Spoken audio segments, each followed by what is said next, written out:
Hello, everyone, and welcome back to TimeToRole's Campaign 1. This is episode 49. My name is Zach Browning. I'm the Dungeon Master and host of this stream and story.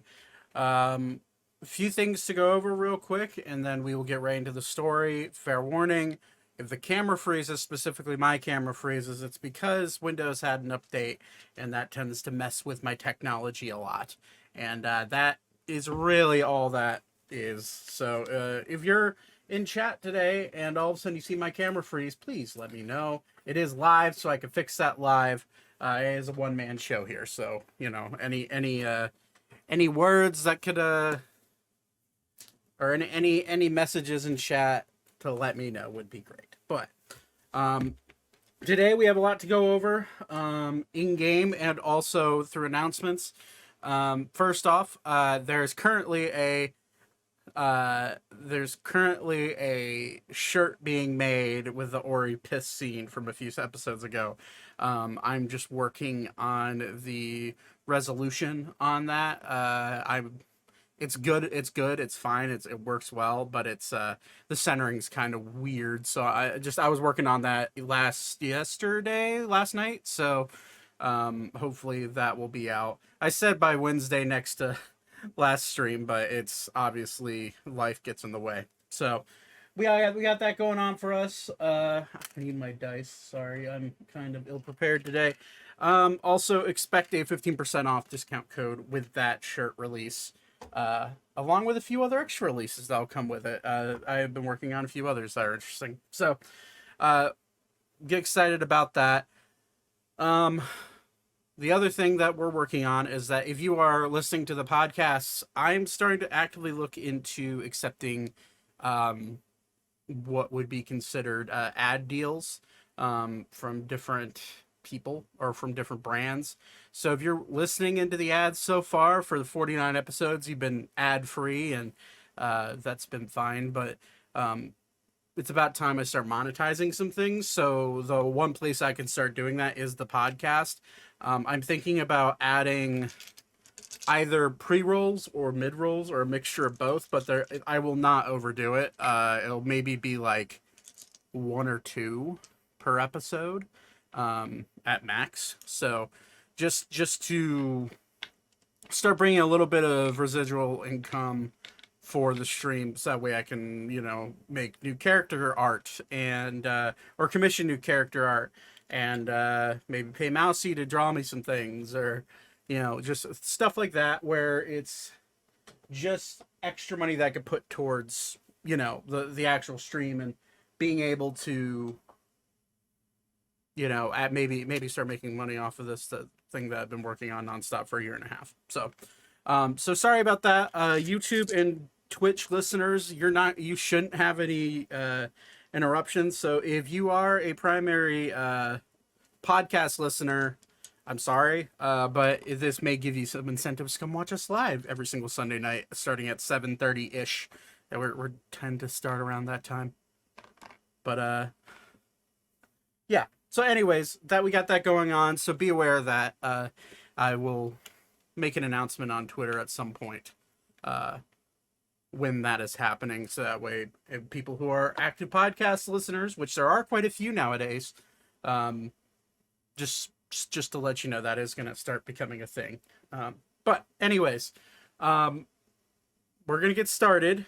When I left these guys off before I went into being deafened, they were unhinged, so I apologize for anything that is about to happen when I undeafen. Twitch, please don't ban us. About to go live. Everybody wave your hand.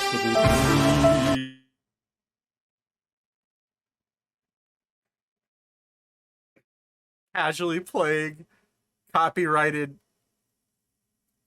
things. Don't do that. Tomorrow. The one Austin was thinking of, Todd, was I am the great mighty Pooh, and I'm going to throw my shit at you. But I want to catch your shit. No, that's not the lyrics. That's not the lyrics. This is a Zach only stream today. we're just gonna it's gonna be me and you for 3 hours.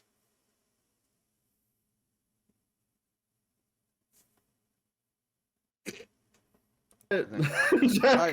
Hi, Zach. Hi, Zach. Bye, Zach. Hey. Hey, so whoever played the NFL thing, thanks for getting us copyright striked. Oh, you can cut it out. No, I can't. Cut it out in post. I can't do that. I don't record audio and video separately. Well, whose fault is this?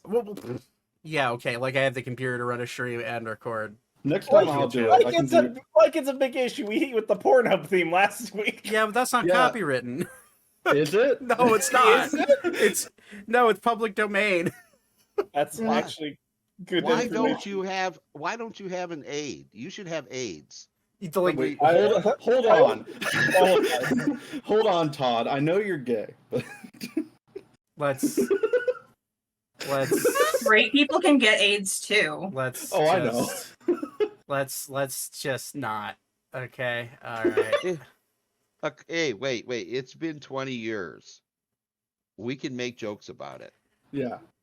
I don't know. Magic Johnson's not joking about it though. Like 9/11. Todd ain't joking about it either. God damn it. Whoa, Tiny. Just because I gave it to you doesn't mean anything. Oh my God, Todd, please. More Todd lore. I love how every session starts. You gotta love it. Rocks fall, everybody dies. Thank God. Hey, it's not my fault. I have a backup character ready at the. I also Caesar. also do. But mine is related. It's I need Ori around still. Mine's Mine intrinsically linked. Ori's not allowed to die. Shouldn't we be going on strike? We're not part of the SAG. Yeah, And we're not as long as guild. we're not like doing any sort of advertisements for any of the like movie production studios or anything, we're good to go. Yeah, fuck them people. They're screwing people out of money. Right? Oh, okay. Man, We stand with the Don't know how- writers and the actors. I sure do love Hollywood. Do I? I don't think I do. Do you what? stand with Hollywood. No, I do stand with No, I do stand with the actors. That is And the writers. and the writers. and the copywriters and the screenwriters. Absolutely. The copywriters. Fuck copyright. No, fuck the copyright. Well, No, like the writers, the people who write the copy. The title of someone writing the copy is a copywriter. You How can't dare expect these people to know. Right. Well, yeah, that's I'm more so that's script guys. That's writers. literally my job title is copywriter. So like, Well, you know. fucking How dare you? How dare you? You work for Nintendo, you fucker. Yeah, I've looked into Nintendo a couple Microwave. times, but they still say no. But probably because I don't live in Washington. Are you playing a I'm just 20-year-old saying. game on your computer from Nintendo? Are you fucking kidding me? Yes. And I ain't ashamed because they don't give me another option. What, just because you can't buy the game anymore on any other system because they don't sell it? That's fucking right. Oh, okay, that's fair. You mean you didn't save all of your old systems and all of the chargers so that you could play all of your games? Damn, if only my fucking N64 games worked, I have to open them bitches up and replace the internal batteries to get it to work again. Oh, Like, I have a couple of my old Game Boy Color that I need to replace the batteries on. yeah, as soon as the battery dies, they're fucked. Because I think I have Gold and Crystal and their time thing doesn't work because the battery's dead. Yeah, and it'll corrupt your save if you play on it too. Oh, really? I Yep. mean, I haven't turned it on, so. Yeah, when my battery That's died in my also Crystal something version, it else. corrupted the save and killed the game after like 120 some hours. Wow. Yeah, it sucked ass. I remember one time I was playing Emerald. I had never modified the save file or anything, but I actually ran into a bad egg naturally, and it corrupted Oof. my game. Rip. Yeah, the starter I bred for a friend that was corrupted before my battery died. Twister, leave my card alone, please. Stop. Okay, so are we ready to play Dungeons and Dragons, or are we gonna continue talking about random things? Hold on. I need a. Oh, I rolled a 10, so I I'm don't know having- what I do. I'm having fun. Do we want to roll to see if we start yet or not? No, we're not gonna do that. Roll for initiative. Shit, guys. 41. We're gonna keep playing. We're gonna keep talking about This Game Boy. All right, this Zach, high or low? this I game rolled a this 51, so I'm playing Minecraft. So if See, Zach, everyone we've given you enjoy all it- this time that you can now just cut out of the video to have a proper start. Look at this. And, Yeah. and now you won't have copyright. we've been Weird, live for so- 10 minutes, guys. Alpha. Okay, Oh, wait, we're live. I have to take off my clothes. Hey, Oh, yo. It is. Turn it invisible. I is thought that so was hard. my Like that. job, Todd. Oh, Todd's gonna Your take his camera doesn't clothes zoom far off. enough. Your shirt actually kind of blends in. It's It getting hot does. in here. Okay, so let's actually play the game that we're supposed to play. This group is ADHD personified.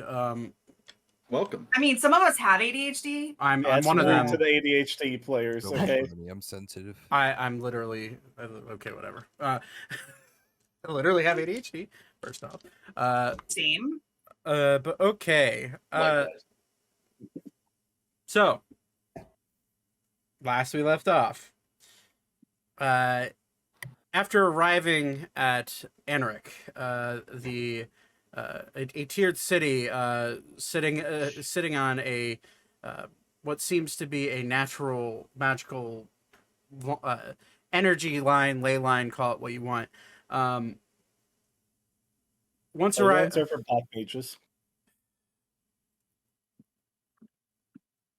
we can just not play tonight. Are you gonna do the I'll wait teacher thing? Feels like that's what I'm doing right now.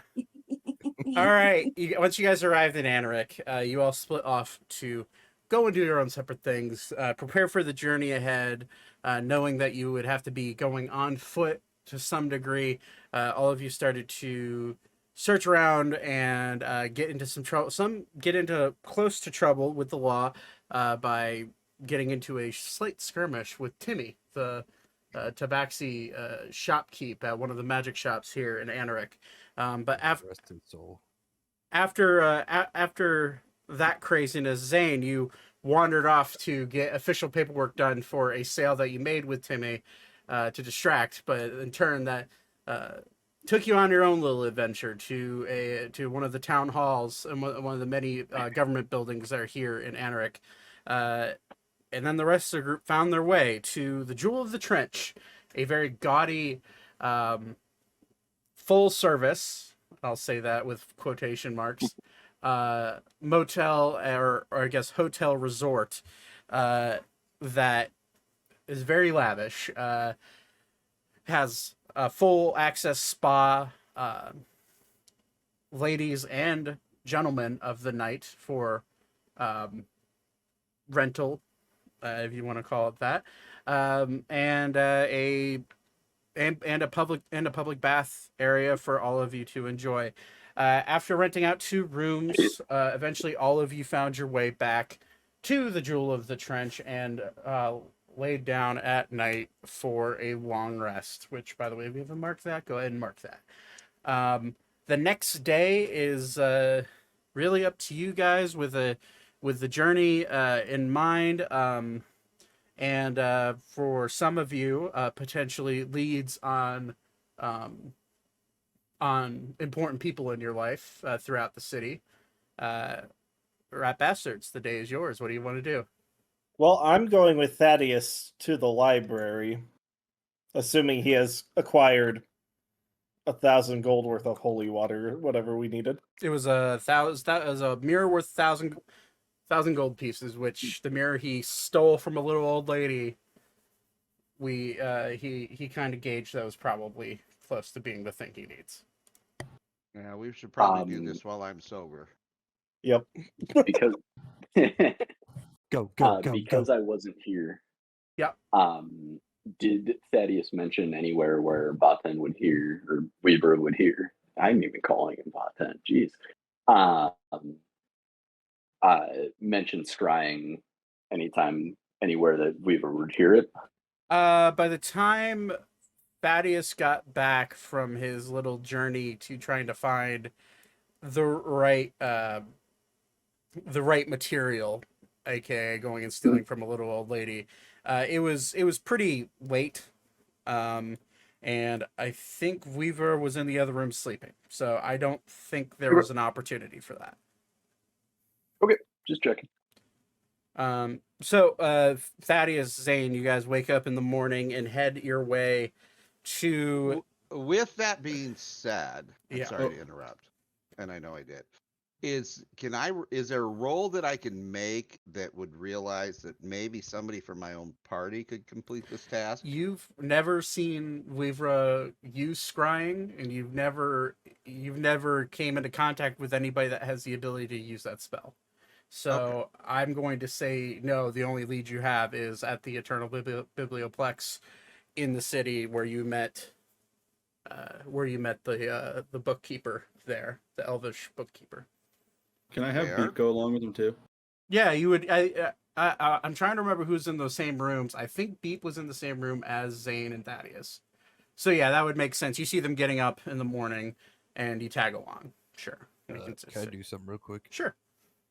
Can I knock on like a ram door in the hotel? Sure. So are we at the library now? Afterwards, I want to go along with them.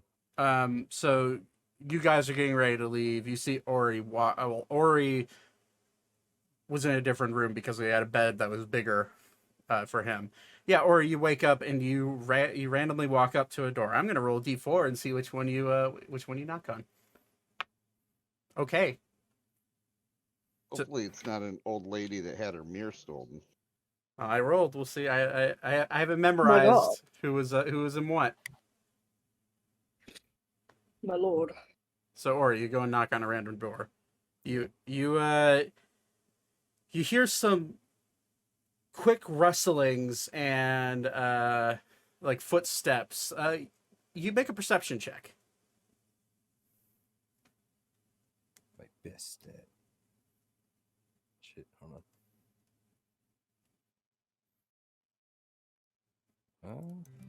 All right. Dirty 20. You can hear at the very least two sets of feet, maybe even three or four, and they seem to be heavier.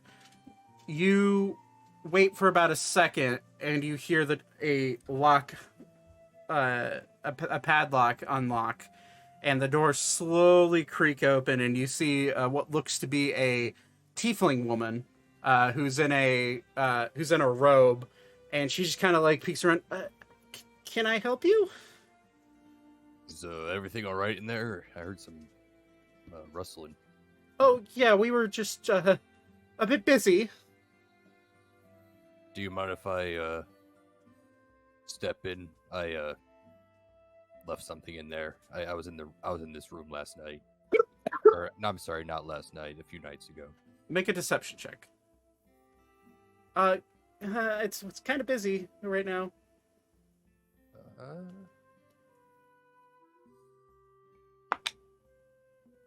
That's crazy. You think I'd memorize all these numbers? 19. 19. Let me check with everyone else to make sure it's okay. You then hear a familiar voice Oh God! yell out, Hey, who's at the door? What do they want?" And he recognized the voice, and it was that of Ander Newgate. And Ori hears Ander, and is the door open? It's still cracked. He closes the door. God's damn it! Maisie. All right, No. actually, Ori's gonna open the door. Okay. Ander, Maisie. Stop. it's me. What? Oh shit. I'm coming in. Ori's walking in. No.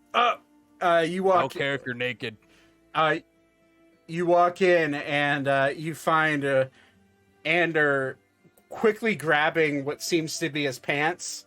But before he can grab his pants, you see an elvish woman and a human woman also quickly covering up. One of them with a sheet, one of them with like the quilt on the blanket, and the other one with a robe. And Ander, as he goes to grab his pants, is standing there in the buck. And he quickly covers up. What do you want, man? Ori's gonna take a look around at the other people in the room. He sighs. Ugh. I didn't know you were in here. That's pretty obvious. What's up? Well, it's kind of awkward to just. We got company. It's kind of awkward. I was just gonna like makes like a choking thing with his hands. I was gonna do that, but since you're in here, I'll leave you to it. Let's. We'll talk later. Just contain yourself for just a bit, all right? Yeah. I mean, do you care about any of these people? And like at all? Like a little bit? Yeah. I'd say so. Are you gonna report me? Why would I do that? Good point. Or he's just walk over to one of them. What? Ori? What? Contain your murder, guy. And as soon as Anders says that, whichever was the tiefling that you started walking towards immediately, kind of like I roll a intimidation. Against Ander? No. Against the yeah, go ahead. Yeah. Other people, not against Anders, not or is that being threatening towards him at all? Shit. Nat 20. That would be a 30. Immediately, all three women hastily grab the robes that they were covering themselves up in and beeline out the door. Okay, can I try to grab one? By, like the wrist. Roll a dexterity check. Great. Another nat 20. That'd be a 23. A total of 23. 22. I'm sorry. Well, I also rolled a nat 20 for the Elvish girl. And she has a +3, so she just beats you. Ooh. That's rude. Why are you leaving? We have other business to attend to. Bye. I'm not killing you. I was gonna. And they immediately leave out out the door running. Andrew just looks at you. At this point, he's already put on his pants. I'm sorry. Dude, like, I'm sorry. Aren't you literally about to roll into a really dangerous place? Why do you have to murder someone here? Felt like it. Got the itch. Contain the itch just a little bit. Just I wake up, I kill, I get out of bed. That's what I do. Just listen. I respect the urge sometimes. I have it too as well. You shouldn't. Terrible. Pot calling the kettle black here. Let's just not potentially get into legal trouble here. Were you finished with them? I mean, I feel less bad if you were finished with them. No, I wasn't finished with them. Okay, hold on. How much were they? It's his coin purse. You don't need to pay me a damn thing, Ori. Just come on. Let's. Oh, at least. Okay. Listen. At least take this as a apology. He hands him a hold on. Hands him a harpy head. At least it's like fucking what? Rotting at this point. What? Take this. He'll put it in the bed and leave. Hey, Ori. What? If you get caught killing someone, just either kill the people that are trying to catch you, or do it cleanly and don't get caught. Well, I was gonna strangle him and stuff him in my bag of holding. What the fuck, man? Well, don't act like you haven't done that before. No, I haven't. I've only killed people out of necessity, man. Or just hears it through the door. Then he sees everyone else. Oh, hey. As Zane, Thaddeus, and Beep are walking out their door. Whose room's that, bud? It's Anders. So I was gonna go in there and kill someone, but Ander was in there with the 3 women. You should probably hold off on that until we're out of the city. Yeah, I did. Yeah, Ori. It's kind of more exciting. It's like Ori. Like getting caught, kind of like the chance of getting caught, kind of like makes you feel good. Sir Ori. Yeah. Man, you don't have to call me. I'm not a sir. Well, I know. We've been friends for like 2 days. Okay. Or Anyways, confused at this point. been like 3 months. I understand your tendencies. I have tendencies that people don't understand, and I get that.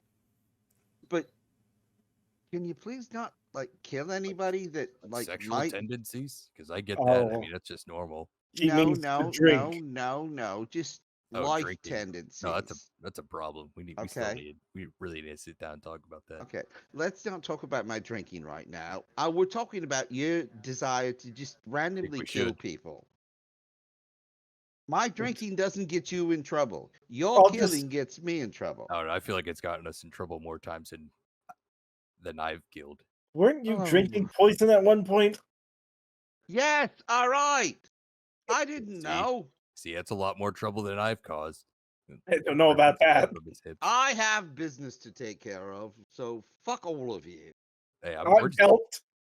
I'm just busting your balls. I I know. wouldn't do this if we weren't like friends. I know. And I jest myself, but just please don't kill I mean, people. I'm not joking and- about the intervention. He kind of leans over to Zane. I think we should really like it's getting out of hand sometimes. I don't know I might need an intervention for the both of you. why. Why me? I didn't do anything. There's been About to. times. Why didn't do anything today? Today, I was nearly one of them. The day just started. Oh, by the way, Thaddeus, thanks for bailing on me in that shop. I almost got arrested. I was watching. I knew exactly what was going on. Yeah, exactly.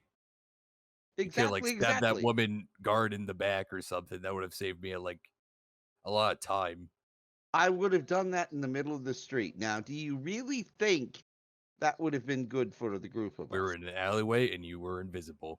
Be fair, I don't have to claim to be with you when you do things like that. But when a guard from That the hurts. city That really drops hurts. over dead, I'm going to use my hands. Watch.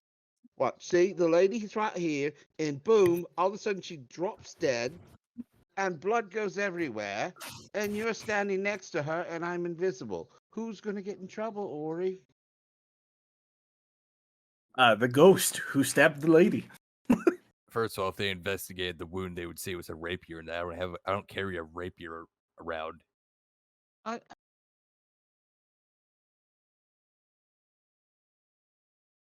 Little baby dragon green of the worldlessness, please help Oh, me. baby Jesus. That's my favorite incarnation. The Bible's accurate now, so Two it's little, fine. two little version. dwarf children run by, giving you like the wickedest side eye walking into a room. I'm just gonna glare at him with my demonic red eyes. They stare right back at you. Go fuck yourself. Life is meaningless. Ori, I have something very important to do, and we can discuss sorry. this later I'll- during I'll- our travels. You're yeah. more than welcome to join us. Yeah, but yeah. I need to get going. I need a walkabout ever since that failure I had a minute ago. So let's go. Okay, so all four of you head towards the Eternal Biblioplex. I need to go see my girlfriend. She seemed into me after I gave her 10 platinum. Ooh. Romance arc.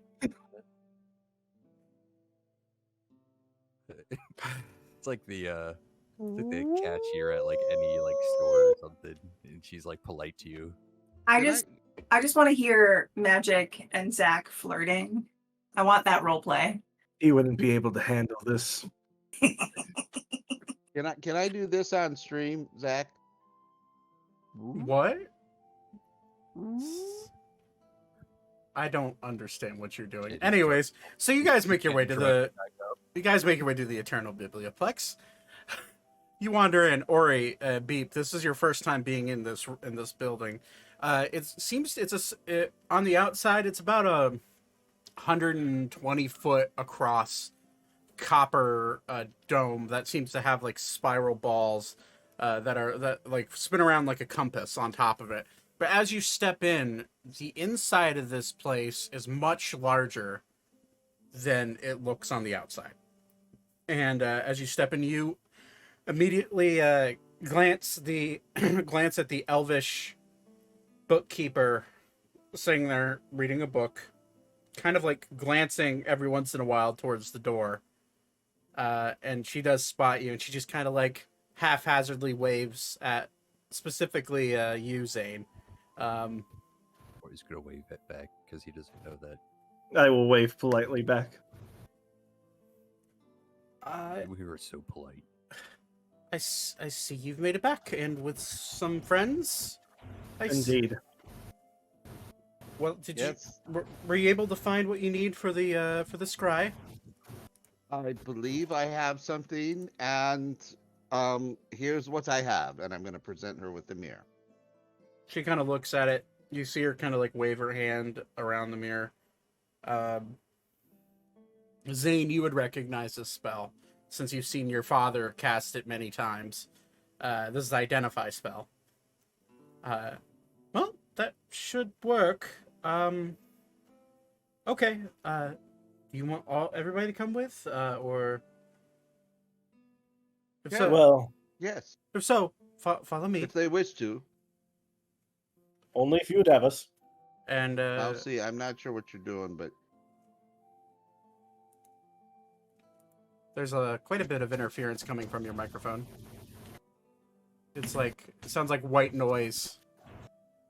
It sounds like almost like a fan's blowing directly into it, constantly. That's weird. Yeah, I don't know. You're fine. still. So she stands up. She marks where she was reading in her book, and you realize the book that she was reading yesterday is no longer the book she's reading today. It seems like she had finished the book from yesterday. She puts it down at her desk, and she kind of stands up. Well, if you'd follow me to the scry room. And I follow. I'll follow directly behind her. she guides you through winding bookcases, and eventually you do find your way into what seems to be this dark room, almost like a red room that you'd use to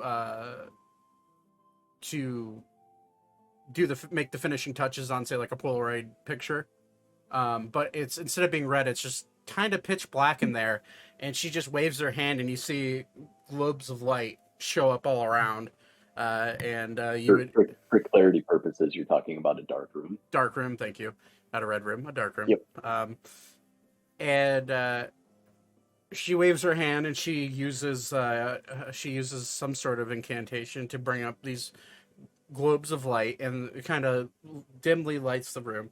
And in front of you, you see this massive glass wall.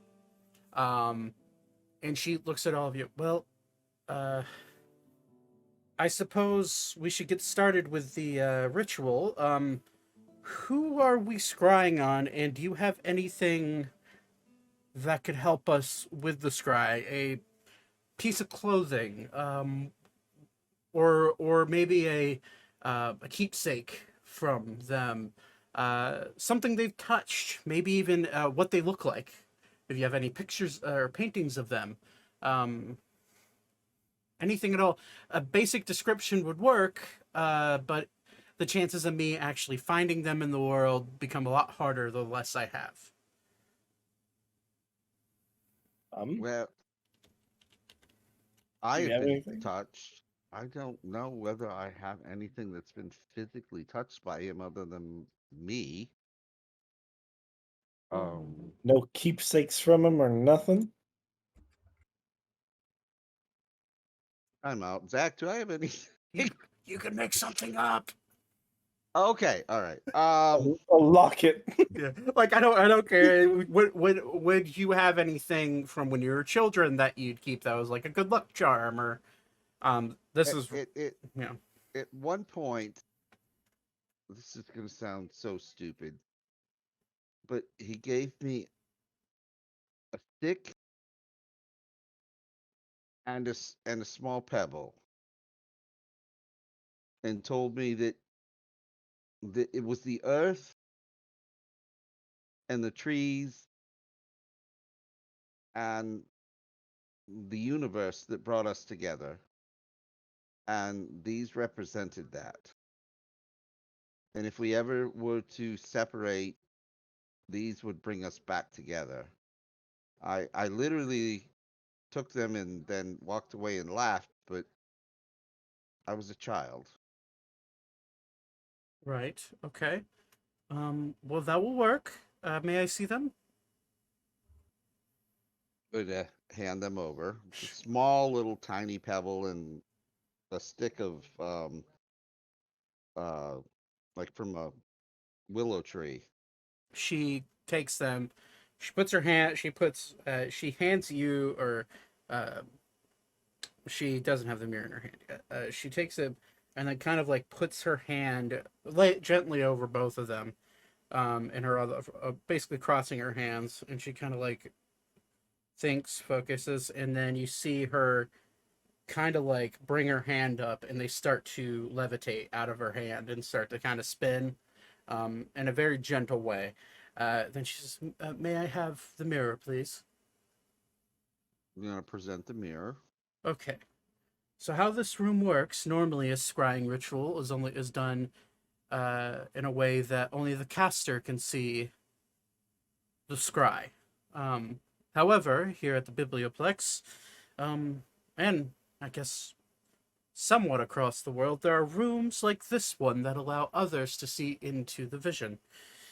So, if this works correctly and we can find a connection, hopefully all of you will see what I see. Just focus on that glass on the wall. And she kind of like Very well. She closes her eyes and points the mirror, the mirror facing her and the back of the mirror facing the wall. And she starts to mutter under her breath an incantation, and she will cast scrying. Okay, so position, garment, and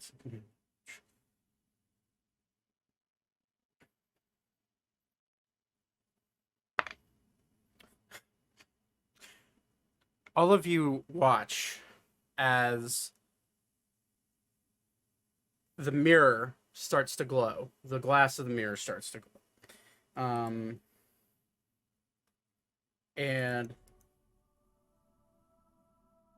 as it starts to glow, you see a tiny little light beam shoot out of the back of it, glancing towards the glass on the wall. And once it hits it, you see a cloudy visage show up in front of you. And it's almost as if whatever energy she's calling to in order to find Noetic, it's almost as if she's being guided by her own hand through this cloudy landscape. And after about a minute of watching this cloudy landscape and nothing really showing up, you see a clear image show. And you see what looks to be like a beach. White sand. You hear waves coming in. The vision starts to zoom in and get closer and closer. And on the beach, standing next to someone, you see a person who's slightly taller than Thaddeus, dark skin, long silver hair, seems to be wearing some sort of red hat with a little feather in it, some sort of what looks to be almost like an overcoat, like a black overcoat, but the sleeves are short, almost maybe rolled up. And Thaddeus, for the first time in 20 years, you are now glancing at Noetic, but he's talking to someone, and as this girl who I maybe made up a name for her, I can't remember if I did. She glances in. We'll just say her name's Sarah. Sarah glances in. She's like, I don't know if this is the person you're looking for, but who is he talking to? And as she looks closer, you see the image start to clear. And you're now starting to see full facial features of Noetic. You see on his right cheek, you see a tiny little scar that looks to be from, could be from a claw, could be from a knife. But it goes across his right cheek downwards. You see that he's very clearly elvish features, very clearly a drow. His ears are pointed, but you notice on his right ear a line of earrings that go down his right ear, and the tip of his pointy elven ear seems to have a little, not a chunk, but like a little cut out of like the tip of it, where it's no longer pointed. And the image clears, you see another familiar face. You see a man probably around 6 foot tall, long black hair, sharp facial features. And when you look closer into the image, you see the eyes of this black-haired individual stare straight up as if he was looking right at you. And you see red eyes. And you are now realizing you are looking at the vision in the image of Torben. And he kind of stares. He looks right at all of you. He winks. And then you hear him say, "Come on, Histoire. We have business to do." And then the image starts to fade away and come back, and it is now blank. No. No. No. I think your boy's working for the vampire. No, I think the vampire has taken him. No. They seem pretty buddy. Thaddeus. No. Love of every god that's ever existed on this earth. It can't be. It can't be. Thaddeus. I need a drink. I need a drink. That's fine. No. Sarah walks up to you and puts a hand on your shoulder and I need you to kill him. casts calm emotions on you. I'm gonna need you to roll I think it's a wisdom save. It's a charisma saving throw.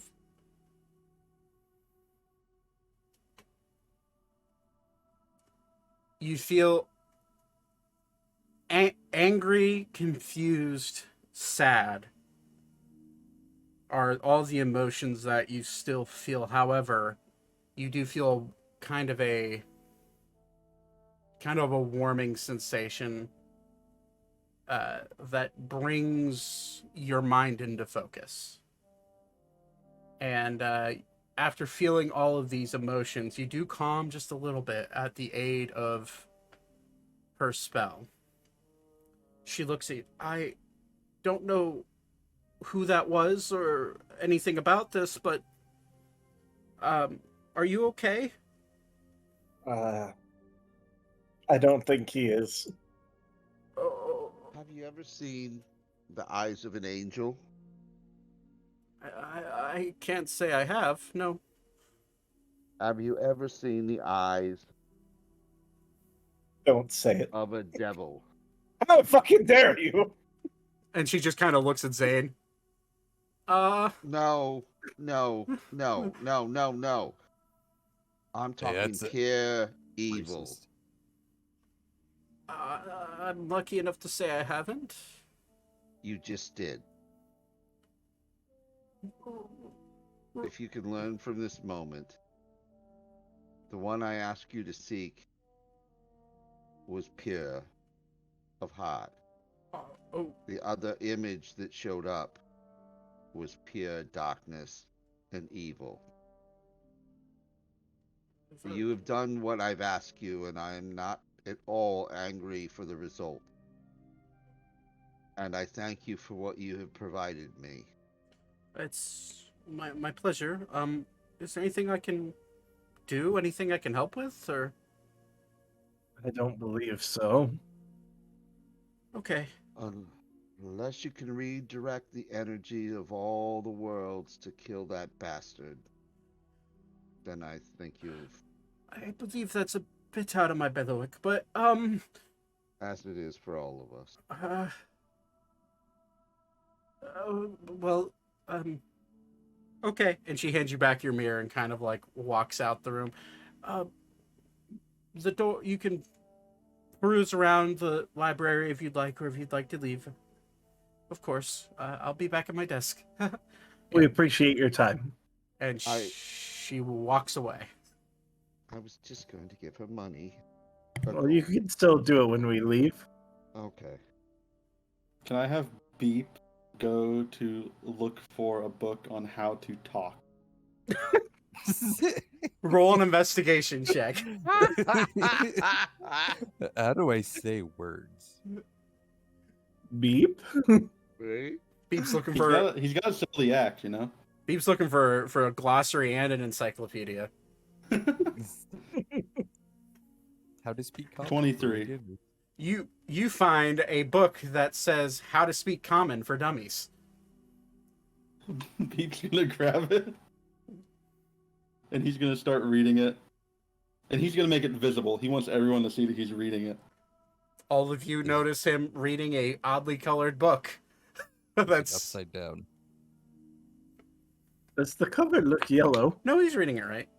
It looks a bit yellowed, yeah. Does Oh, have a garish. silly caricature on it. No caricature, but it does have big seems to be large painted white letters on it, yeah.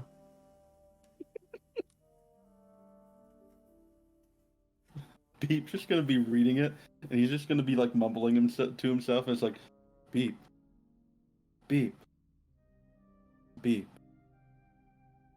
I was gonna look at the book. Didn't see a single word that says beep. You're getting there. Beep's just gonna turn to Ori, give him a thumbs up, and say beep. Or he gives like a very awkward smile. There's a few like students in like what looks like wizard robes, just kind of like really oddly giving all of you a side eye, like what is going on right now? Beep's just gonna look at all of them and just say, beep, beep, beep, beep, beep, beep, as he points to the book.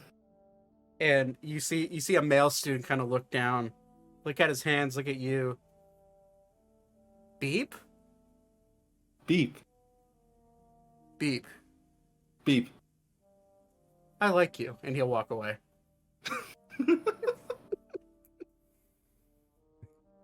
Oh, God. He will come back in our Can I see if people think this is a performance and if they'll give me money for like a comedy performance? Make a perception check. 22. Make a performance check. 28. A few young schoolgirls walk up and just say, "You're funny," and then they put like combine like a handful of gold down in front of you. We'll say roll D12 for it. 9 gold. Oh yeah. They're students. They're not that rich. Give me that good money. How many? 9. How many students? Yeah, combined of like 6 or 7 little schoolgirls. That's still a lot of gold for. I mean, a this common is person. yeah. This is This is the the rich Is this like district. kind of like a university? this is an upper tier. Oh, okay. Never mind. Yeah. There's So, an upper tier university. They see a tabaxi saying beep, and they're like, "I'm gonna give that guy gold." hey, you're convincing, man. That's what else can I say? Oh, unless it's something terrible. Good. Thaddeus.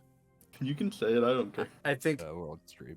I think I think DM me, Todd's DM me. I think Todd's broken right now. Todd.exe not found. Todd is gone. Yeah, what else I do miss it? Can you hear me? Yeah, we can hear you. Thaddeus. I just went downstairs, but Okay.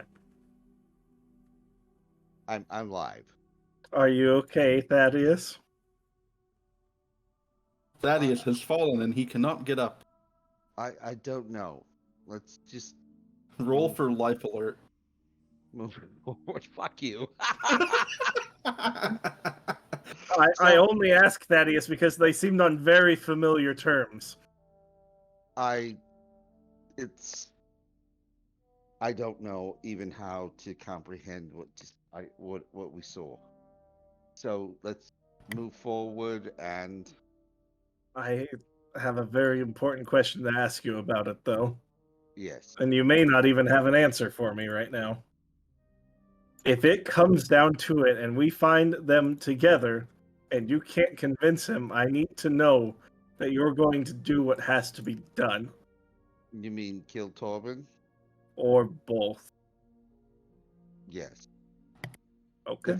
If he has been poisoned by Torben, then like all others that have been poisoned, they must die. Okay. I will let Ori. You won't have to deal with it alone, but I understand. I can't have you hesitate either.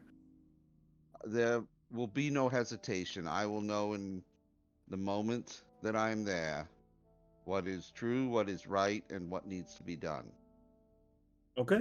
And if you hear me say the words, Ori, it's your stage, they must be killed. Okay. I'll do my best. Zane, You will. Yes. roll a history check.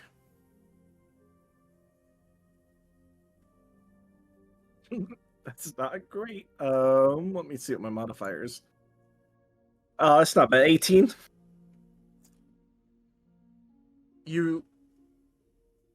Even though the shock is kind of still warm, you can't help but remember a word that was said in that scry. Histoire. You've seen that name before. And you're trying to remember where you saw it. And then it clicks. You're in Ebrax. And you were in the office of the magistrate right after he defected, looking for clues. And there was a set of notes that were sitting on his desk. And you were the one that read them. Oh. Before we leave the city, I must send a letter urgently. Just all of you do what you need to do. I just will be with you, but I need some personal time. That is fine. Understood. Okay. Hey Zane. Yeah. Like whispers.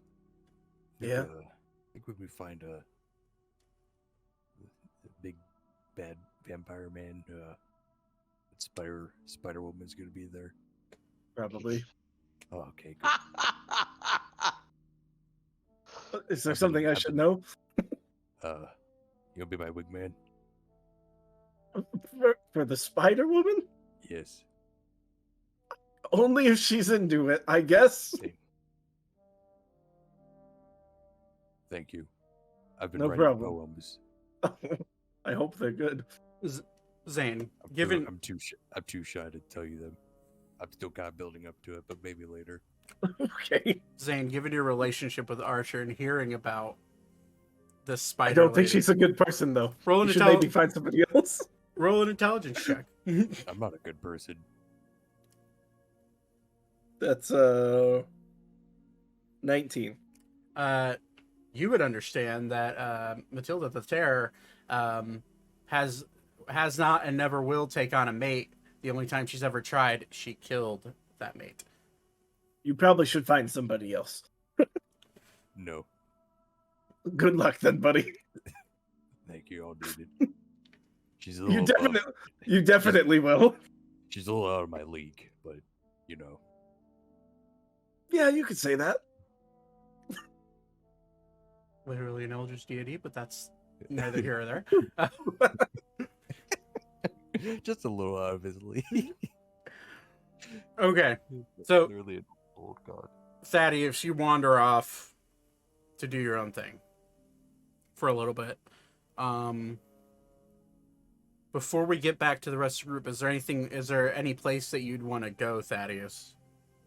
Any place that you'd search out? Or are you just kind of wandering?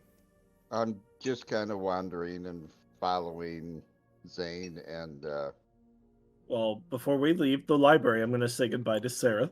Okay.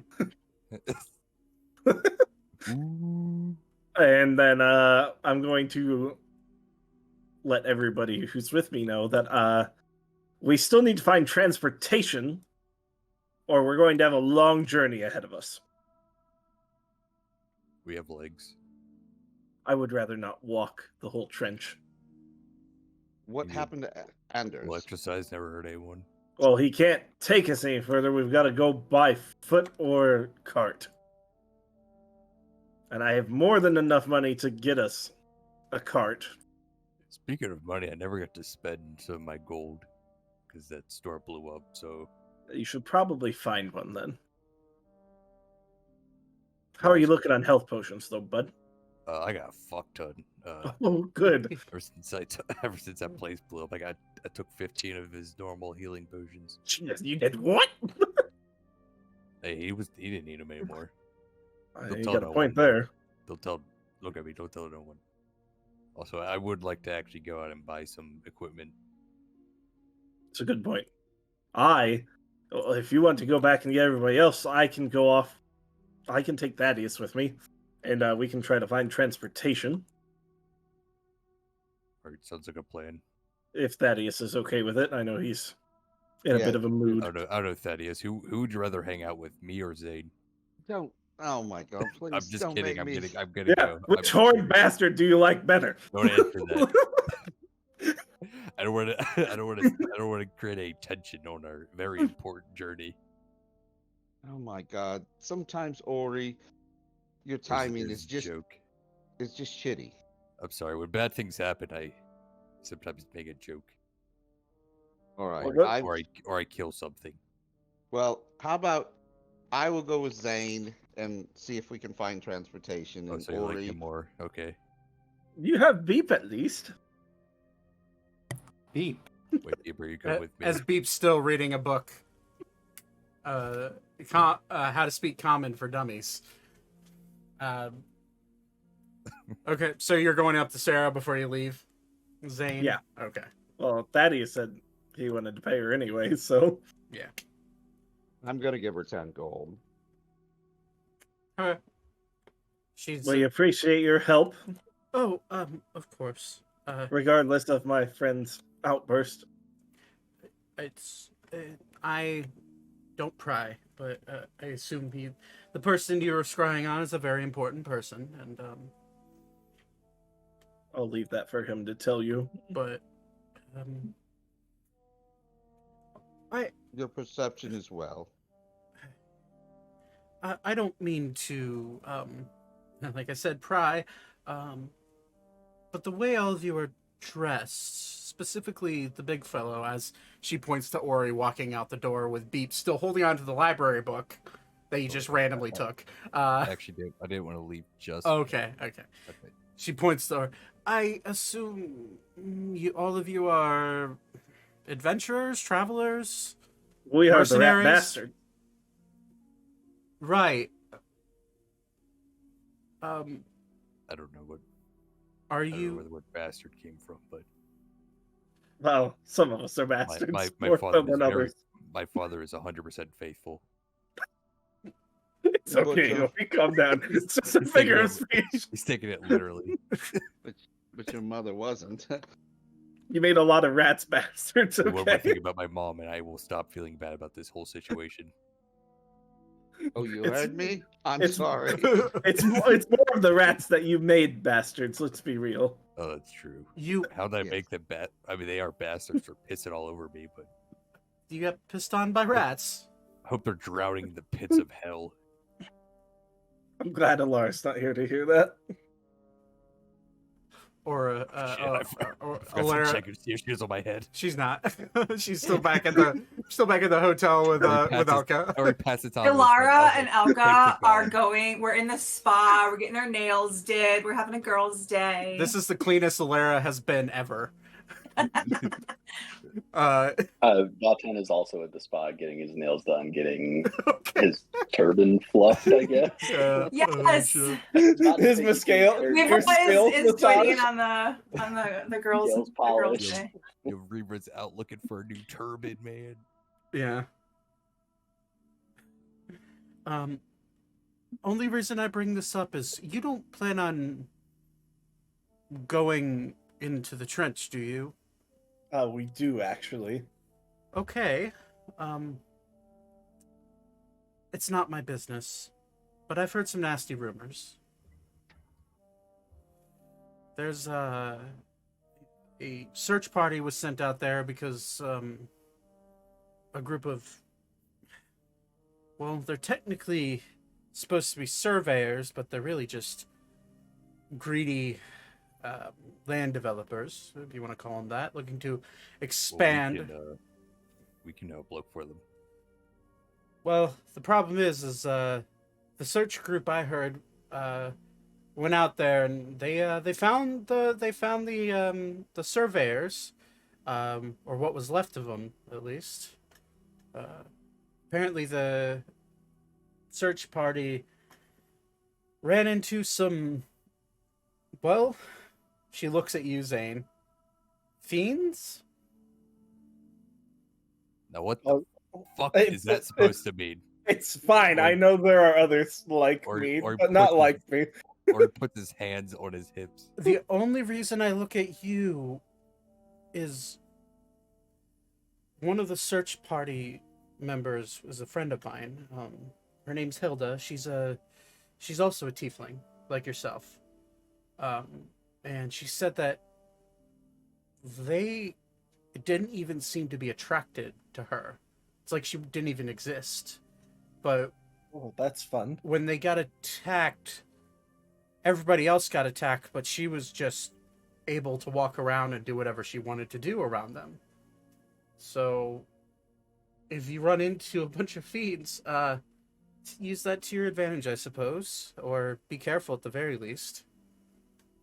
Well, I definitely will make use of it. I appreciate that. Of course. You don't plan on walking through the trench, do you? God, I hope not. Good. Know of any places that'll let me buy a cart and some horses? I don't know about cart and horses, but I have heard many people use what are called, well, they have a few names. But the one that they're mostly known by are dune bounders. They're these large mammal-like creatures that are able to walk across sand like it's nothing. Do you know where I could purchase some? I would assume at the gate, maybe. I don't know.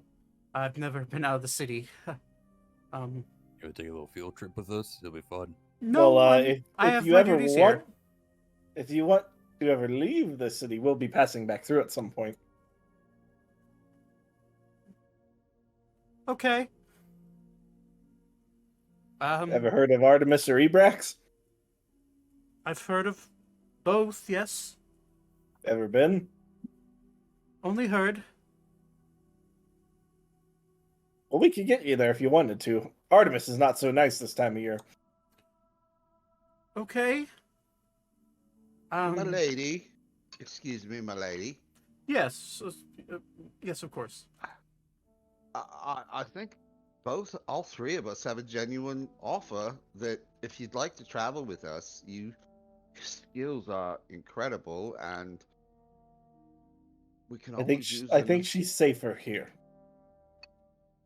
Yes, but you could protect her, right? Yeah, the safest place is by your side, Zane. Give you a wink.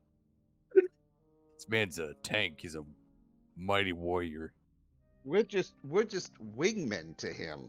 Even I struggle in battle with him. Is that Look at so? me, I'm a unit. I don't doubt that. Anyways, just a thought. If you'd like to join us, we're always looking for more company. I do like my books, but I'll keep that in mind. Ah, but what's the difference between a book and a real adventure? The difference is you The- can die. A lot less damage and death, yes. That's the particular one I'd like to avoid. Hey, that builds character. The damage or the death. Both. Well, Uh-huh. well, maybe not your death, but like others around you. Yes, but you always just- know a book. I'm is just gonna look fiction. kind of concerned at her, just like, it's fine. I'll stop talking. Well, if you ever stop through the city again, just I'll be here. And she'll look at you, Sounds Zane. good. Well, please We'll be definitely be back at some point. please be safe. And I think, like I said, I don't know where you'd find some Dunebounders. But I'm sure if you ask some of the guards at the gate, they'll point you in the right direction. And do. Okay. Appreciate your time. Have be safe. Have a nice day, and sir. And she'll look at you, Thaddeus. I don't know what you're going through, but I wish you the best. Why, thank you. But I will tell you, Zane's a pretty good guy. Yeah, he's a fantastic man. She just kind of like He's handsome too. If I were into men, Lord, she have mercy. she just kind of bashfully looks down at her book and kind of like nods in agreement and have a nice day. Officer Oh, she stands. agrees. We we got your back, buddy. We should get going. Sarah, aka Demon Fucker. Demon fucker. That's her nickname to all her friends, you know, Demon fucker. I'm sorry to all the Sarahs out there. Okay, so you guys, so Ori and Beep are heading back to the Jewel of the Trench, and Zane and Thaddeus are heading somewhere to find transportation. Indeed. Okay, we'll go with, well, since there's only a few actionable things back at the hotel. Let's go with Zane and Thaddeus. You guys make your way to the northern side of the city, where you find, like Sarah told you, and you do find one of the main gates.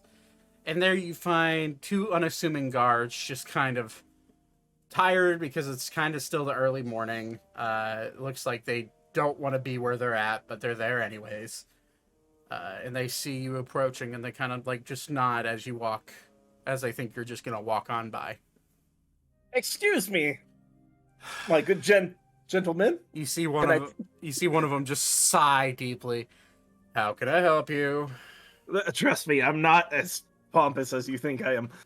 I am looking for a place to purchase Dunebounders. Oh. Okay, so you're heading into the trench then. Indeed. We've gotten reports of fiends occupying a camp, or I guess some old structures within the trench. We might be able to take care of those for you while we're there. Oh, I mean, by all means, if you feel like it. All I know is that anybody that's gone there hasn't returned, or they've returned back almost dead.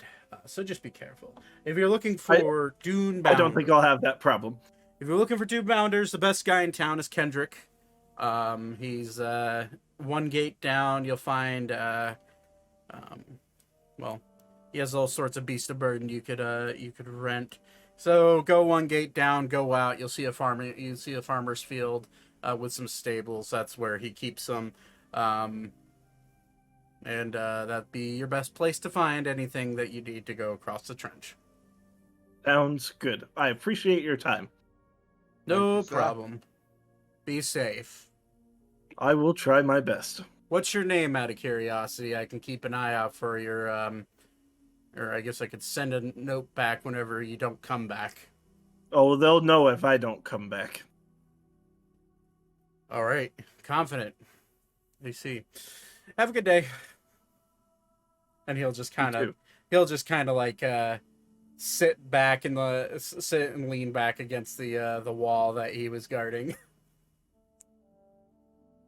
So you do eventually make your way down to the next gate, where eventually you do find a farmer's field, and I'll direct you. It's over in the top left of the map, with what looks to be kind of like a C-shaped building that has stables, and you do see a few horses, but as you walk up, the smell immediately hits you. It smells like horse manure mixed with long rotten mud mixed with dead fish. Damn, I didn't realize Ori was this close, Thaddeus. Actually, uniquely, it does smell semi-similar to Ori. Ori sneezes. Yeah. Why am I thinking of the name Marjorie? I don't know. Oh my God. Stop. You want to name one of your Dune-bounders Marjorie? Be my fucking guest. I would like to write her. But you walk up and immediately, you see a shorter, humanoid man. You look at him and you gauge that he is a halfling. And he's sitting there smoking on a pipe, kicked back in what looks to be a rocking chair. And he has like a straw hat, very Farmer Joe type halfling. And he's just kind of sitting there relaxing. And he sees you walk up. Oh, welcome. How can I do you? Well, do you have a dune bounder large enough to carry a minotaur and a few others for multiple other people? In particular, maybe a cart to go with it, or whatever works best. Cart? Oh, nonsense. These little fellers won't drag a cart. What you're gonna need is a bunch of dune bounders then. Come on, let me show you. And he guides you to the front fence of the stables. And you look out, and what you see is a few horses that are grazing. You've come to the right place, I'll tell you. These babies are the best rides across the trench. And you look out, and you see what looks to be maybe 15 feet long, probably about 4 to 5 feet off the ground. They have stubby little legs, and they look to be these giant fucking weasels. Oh my God, this is great. How much for them? Well, let me see here. You're looking for a moorbounder or not moorbounder. Those are the other things. Dune bounders. You're looking for dune bounders that oh boy. How much weight can they carry? One could carry about 700 pounds. Oh, perfect. Comfortably. So if your friend is less than that, then it can carry him. However, I know minotaurs are quite large, so it may be a bit of an uncomfortable ride for him. No deal. Very well. So how many do you need? Because that may affect the price. Well, at least one for him and Alara. And then... 6. Oh, we don't need that many. Well, probably like 3 to 4. Are your friends about your size? Generally, or smaller. Okay. And how many of you are there? 9? Yeah, that's right. Yeah, that's right. 9 with Alan, yeah. 9. 10 if you're including Ander, but you don't know if he's coming. Yeah. 9 for sure. Okay. Perhaps a 10. So you'll need at least 1 for the big guy. And then 2 can fit on each. So 5? You'll need 5-ish? Sure. It's good to have an extra one just in case to carry all your things if you're coming back out of the trench. Indeed. I assume the guards have warned you about the fiends that they've been talking about. I'm acutely aware. Okay, just Back making to what I sure. said. Stick. As I just kind of glance at him. Well, I could do selling them. They are a bit expensive. How much are we talking? 500 gold apiece. Oh, well, we can definitely do that. But I do offer rentals if you can, if you're willing to pay an insurance policy on them. I will just buy them from you. Well, okay then. 500. What do they eat? Anything. So long they're omnivores, so they'll eat most things. Most things you put in front of them. But however, their favorite things. And as he reaches down, he picks up what looks to be a dead common field mouse, but slightly bigger, slightly fatter.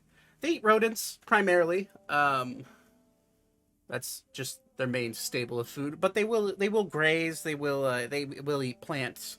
However, you're not going to find many plants there in the trench. If you're willing to hunt and provide the meat, they're fine. They'll eat most meats, they'll eat fish, but I do sell 12 packs of these rodents for money if you want to buy the feed for them. Yeah, we're gonna be gone a while. We're gonna need some feed. Okay, well, each dune bounder needs about 3 of these a day. So that'll run. So how many days are you going to be on? What's a month's supply worth? Oh boy, big spender. Well, 1 pack lasts a dune bounder 4 days. So you times that by 5. So immediately 4 days.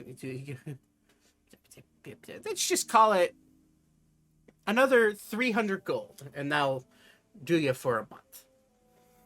I will hand him 2,800 gold. Well, for the dune bounders in the feed. Okay. Well, I can hold them here until you're ready to leave. Obviously, your friends aren't with you. They are very particular creatures, and they will kick you off if you're not careful. We'll do our best. But they're very adept at going across the sand, so they are your best option.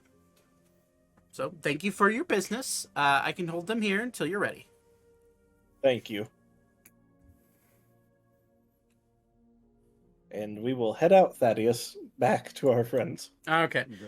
Now we're going to Ori and Beep heading back towards the Jewel of the Trench. On the way there, Ori's gonna try to pronounce, or he's gonna pronounce words in common and repeat them back to Beep to see if Beep says them back. Okay. Does Beep say anything back? Alright, now what does this word say? It'll point to like a random word. Beep. No, that says. You know what? Never mind. You're getting there. Your beeps are sounding less like beeps. Beep's just gonna go to B.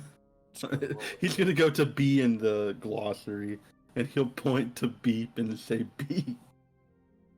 There, yeah, you got one out of how many fucking words are there? Oh, he can spell his own name. He did it, guys. Alright, now what does this say? It'll point to Boop. Boop. Huh? Boop. You could say Boop. Boop. Like beep boop. Beep boop. Hey, now we're getting somewhere. Beep beep boop boop beep boop beep beep beep beep beep boop. Or he like nods his head like he's kind of like jamming a little bit. Alright. He's cat jamming. How about beep boop boop bop beep boop bop. Beep boop boop. Beep boop boop bop. No, beep boop boop bop boop boop bop. Beep boop boop bop boop boop bop. Yeah, all right, all right. Okay then. Beep's vocabulary has expanded by 300% today.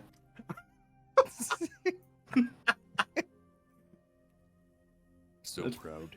pretty good. It's like I'm raising a 2-year-old. You're raising the guy from the SpongeBob episode. With... Doodle Bob. No. Oh. No, like, why don't you play that song again? The one that goes a beep beep boop boop bop beep boop bop. You Oh man, you're the motherfucker. Beep boop boop beep.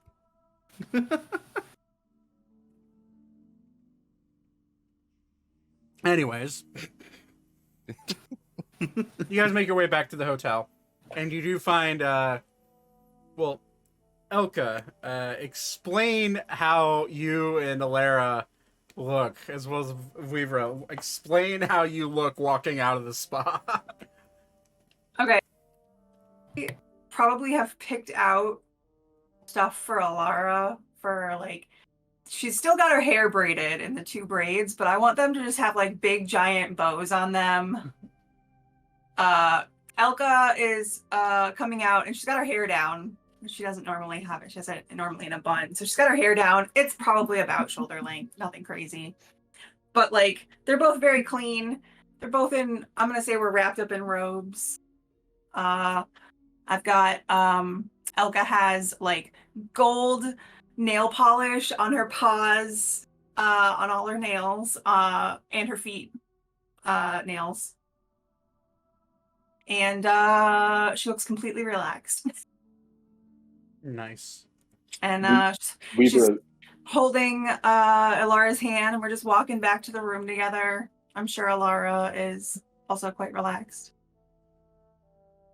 Weaver is gonna match with the gold nail polish, but instead of and the very nice plush robe, but instead of toenail polish, he is wearing large fluffy slippers.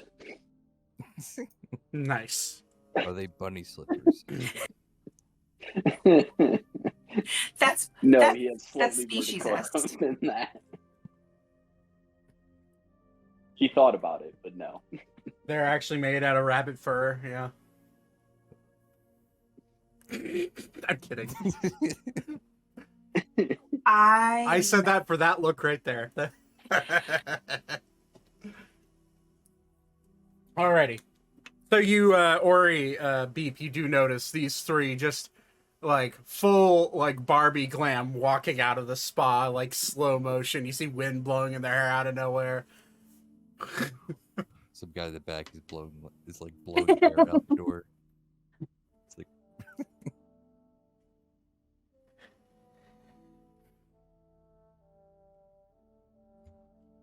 So nice. Yeah. Arya, you've been sitting up in the room like, where did everybody go? No, I've been passed out because it's the first peaceful night without children running around. That is also fair. You also So almost I'm died. still asleep. You also almost died the other day. When the day you were gone, you've almost died. Seems about right. Yeah. Okay, so after a little bit of time of some R&R, Zane and Thaddeus do make their way back to the hotel. You do Zane, as you walk in, the front desk clerk, the same older lady that greeted you when you first walked in, looks at you and says, "Oh, sir, I was wondering if all of you were staying another night, or should I go ahead and send my room cleaners up here in the next hour?" I believe we'll be here at least one more night. Okay. Well, I will book you down for one more night. That will be... How much did I say? It was 20 gold, right? It was 10 gold a night? It's 10 gold per suite, yeah. All right. Well, for both suites, it'll be 20 gold for the night. Thaddeus, pay the woman. I was just going to offer myself. Are you fucking serious? Or he like very swiftly turns his head to Zane. Zane. Damn. What? I'll do it. It's fine. Or he puts out 20 gold. He just went through a traumatic event in his life. It's a woman. Here, have my dagger. Slice my wrist, please. Oh my god. Jesus Christ. God damn it. Or he slams down 20 gold. Okay. Thank you. Enjoy your stay.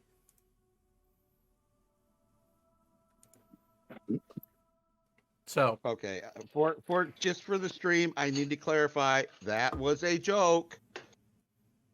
most people watching will understand that's a joke. Twitch admins, on the other hand, are fucking oblivious. Dear Twitch admins, That- that was a joke. Anywho, We are role playing. we are This is role. not actually. This is not real. We are This not. is a role playing game. If someone is I'm made not fun of, gonna murder someone. if someone is made fun of in roleplay or does something in roleplay, it is not actually real life. Please understand the difference, please. Anywho. Jesus, it's the sad. The sad part. The sad part is that if we don't say that occasionally, the channel would absolutely get flagged. So, some of the shit that comes out of your With a guys' big- mouth and character. Maybe you should put like, Boobies. disclaimer. Do you have a disclaimer anywhere saying that? No, I probably should though. Yes, You know- Penis. This is all Be roleplay. Do Mature. you know what it get flagged with? What? A big X. Oh my god! Stop. No, because we're about to go kill your ex. So No, no. Is that We are Twitter murder reference? hoboing your ex. I need to write a letter, and so if you will all excuse me for a bit. Hey Zane, real quick, Yeah. take one of my poems, Tell That Girl, and hands you a piece of paper. It's really What? crumbled up. What does it say? I'm Hold gonna on. read it. Okay, hold on. I gotta type it out. No, I want you to say it out loud. I want you to read it to me. Where are you in my Discord? Hold on. I'll just do this. Oh God. While they're doing that, I'm gonna pull out my abacus and I'm gonna do my Twibbler. I'm gonna get on Twibbler. You're on your abacus. Each session, I dipped farther and farther into insanity. You're welcome. Okay. What are you going to read the poem that? I'm waiting for it. Oh, You want me to read it, or do you want me to? send You it. can read it. Read it out loud Well, if you want send it to me. to. Okay. Let's set the tone, shall we? Let's go with. Well, is Zane gonna read it out loud? That's up to I Zane. will. Because Okay. he's just passing a piece of paper to him. Okay. I will read it for the stream, but it doesn't mean I'm reading it to everybody. Okay. Hold on.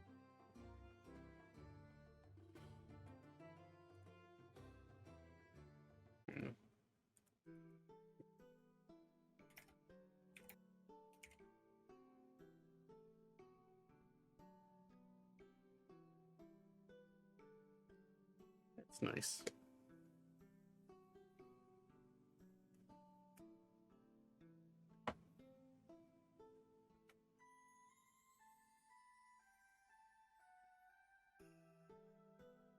Okay, there you go. All right, let's see what we put. Stars could gleam all throughout the night, and yet I'd still prefer to watch them. This is actually pretty good. Like, shocked and Zane will just like pocket it for now. Or like raise his eyebrows a few times. I'm gonna like as I'm walking away, I'm just gonna give you a thumbs up. Like, I'm so proud. Put like a heart on it or something. I forgot to do that. I was gonna read those to her, but you know. You know, even some of the worst, most vile men are also artistic. yeah, it's just for everybody. I did not read it fully. Stars could gleam all throughout the night, and yet I'd still prefer to watch them through your eyes. That is Pretty good for more. oddly sentimental. I don't take credit for that. That was from TikTok.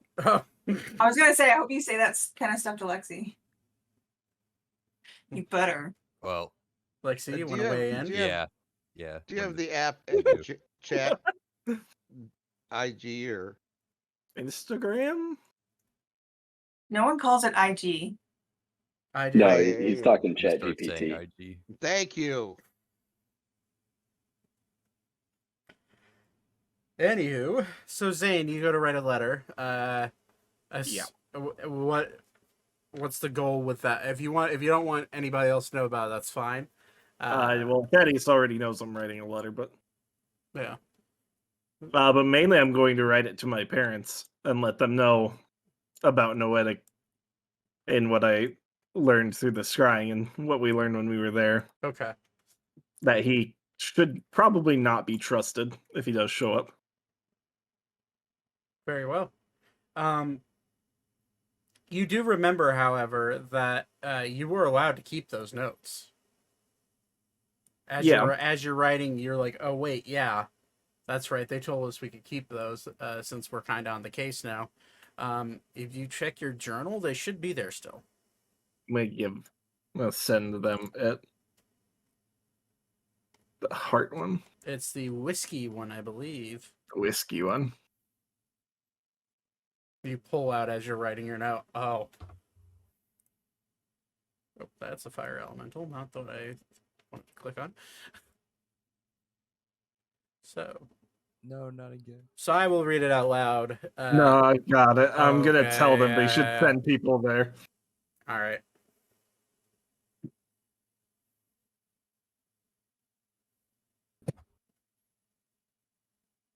So for streams purposes, the letter. Are you gonna read it out loud? Or you want me to? You can. Okay. The letter says, "Judge, I regret to inform you that we have lost contact with Histoire. As you are aware, we sent them to the southern estuary region to dig up one of the items we need to fulfill our oath. Can you please use your resources in the area and try to get in contact with Histoire? Diamond has begun to worry about them. Perhaps start in Tyward. Maybe the Razor Kings know something. Thanks, Whiskey." So that was a note that all of you received at this point in game about a month ago. So, anything else anybody wants to do for the night before we take a long rest and get into? I wanna go magic store real quick. Okay. Loaded. All right. Is there anything in particular you're looking for? I wanted to, because I still have.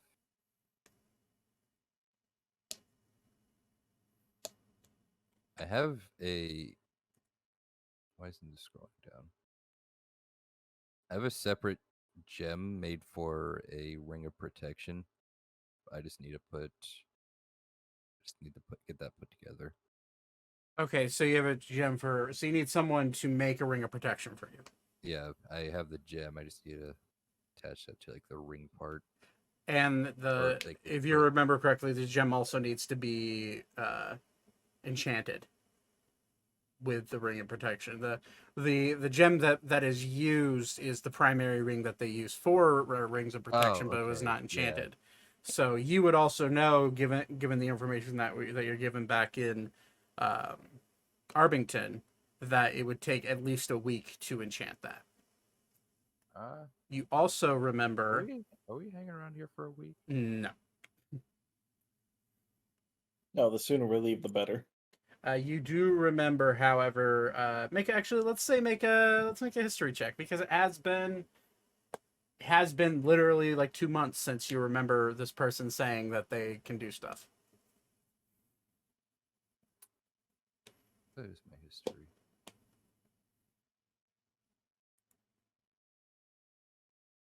18. 18. You can't help but remember that somebody you've talked to, and somebody that you know fairly well, has the ability to enchant items. And when you think about it, you remember that a certain Furbolg that you picked up in the woods somewhere offered to enchant stuff for you way back when, before you originally left his neck of the woods. Oh shit! And he can. I'll just go talk to him then. Yeah, Alan can enchant things. Is there anything else? There's one thing I'm still looking for before we leave, but I can do it on the next day. So I think I'm good.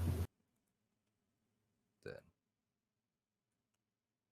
So just head back to the hotel. Okay. Anything else anybody else wants to do?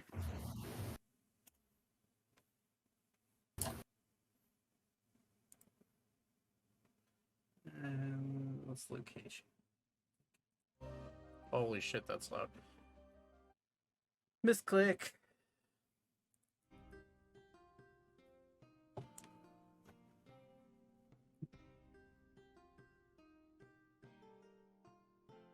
If there's Zane, did you want to make anything for the day? You haven't done that yet.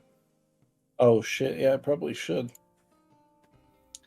Thanks for reminding me. I'll just do it for today and tomorrow, but I've got it on hand already. So Okay. What are you making? 2 caps of water breathing. Okay. Oh. Request time. What's up? I'm going to, I guess, pour the. Bottle some acid Yeah. Okay. or poison. It's up to you. I'm going to do one poison from one and one acid from the other and pour them into some separate vials that I have. Yeah, You 2 jars. he was able to get. Yeah, he has 2 alchemy jugs. Okay. Yeah, one was one he was using for alcohol and one he had poison in, and he mistook which one was which. Yeah. So okay, easy enough. You do have you were able to get 2 large jugs from stealing it from Timmy's shop before he blew himself up, which is a line I never thought it would come out of my mouth. Zach, for reference, he can get a ½ ounce of poison and 8 ounces of acid. So Half ounce of poison, 8 ounces. Okay, so the poison's going to take quite a while to fill up, but it's probably about how much is the vial? That's Well, a better question. He stole these. They're giant jugs. They're basically giant beakers. Okay. So those are probably. We'll just say they're 100 ounces, 100 fluid ounces. Actually, to make it easy because it's based off of 8. For acid, we'll go with it's 80 fluid ounces. So if you want to fully fill it up, it's going to take you 10 days of filling it up, making it through your alchemy jug. For That's acid.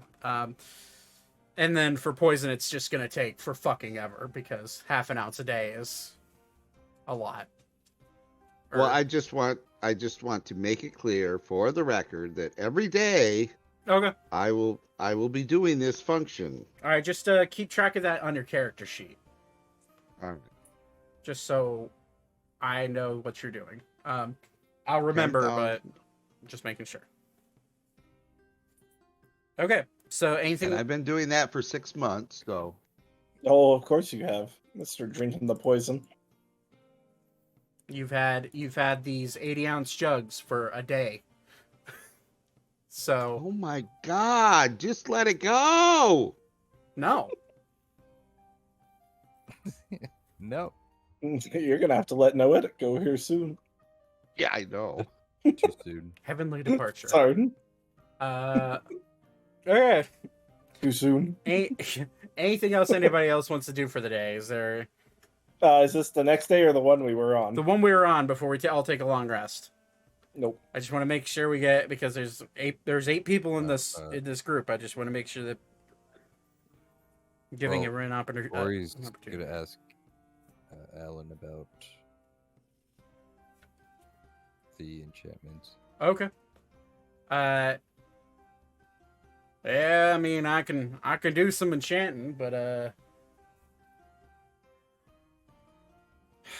it's gonna take. Unfortunately, my skills in enchanting aren't as good as everything else, so it'll take me some time. But if we're gonna be traveling and stuff, I suppose I could do it in my downtime. That's cool with me. You got the materials for it, I assume? I got this gem. Well, you're gonna need a ring for a ring of protection. You happen to have that on you? You could have just bought it while you're out. You retcon this. Mark off 5 gold for like a copper ring. Okay, thank you. We don't have to RP shopping trips every single time they happen. But I love the characters like Timmy. God's rest his How soul. will we ever find our best shopkeeper if we don't? I don't RP have these enough creative juice to make another shopkeep right now. Okay, you only get one per city. We just need one or like he bumps into Gilmore. a random citizen. What's he look like and what's his name? His name is Jeremy, and he is an alcoholic. What's his last name? I feel Renner. like we actually know a Jeremy who's. What's an he look alcoholic. like? Hawkeye. Short brown hair. His face is kind of fucked up because he got into an accident recently. What accident? Fuck. He got ran over by a horse and plow. Who's driving the horse? Does he was like? no does one. he like cats? What color was the horse? brown. Big and brown. Was it a girl or a boy? A boy. Yeah. Does he like What kind of wood pussy? is it? The horse's name is Sally, but he's a boy. Does Sally have a girlfriend? No, unfortunately, Sally's Sally lonely want as a fuck. girlfriend. Yeah, Sally does. He's a lonely horse. How old is Sally? Like 15. Is that old for a horse? That's pretty middle aged. Horses live to be Does like he 30. Does he like pussy? Cats? Cats? No, he's terrified of cats. Oh, beep. Sorry. More horse lore. Any more questions for Sally, or can we move on? I don't know. I'm kind of just. When we gonna meet Sally? You may have already met Sally. Fuck. We You gotta just find- didn't know. Does Sally have spider legs? Nope. Just a horse. Is Sally secretly a spider god? Nope. Just a horse. Are you sure? Okay. Where does Sally live? Artemis. Where though? Oh, Sally might be dead. Sally is dead. We could have saved him. You didn't ask the horse's name when you're in Artemis, man. That's your own fault. And now this is what have we learned about asking the DM about details? Anyways, let's continue on. Is Sally on Grinder? Oh my No. god. Sally's fucking dead. Dude. She got blew up by lightning. Sally's dead. Only The before she emulsified became. liquid. Sally got grinded by lightning. Okay, so Man, all lightning must have been a good horse. That was like way more terrifying. when we lightning played it. oddly was a nice horse, yes. Anyways, all of you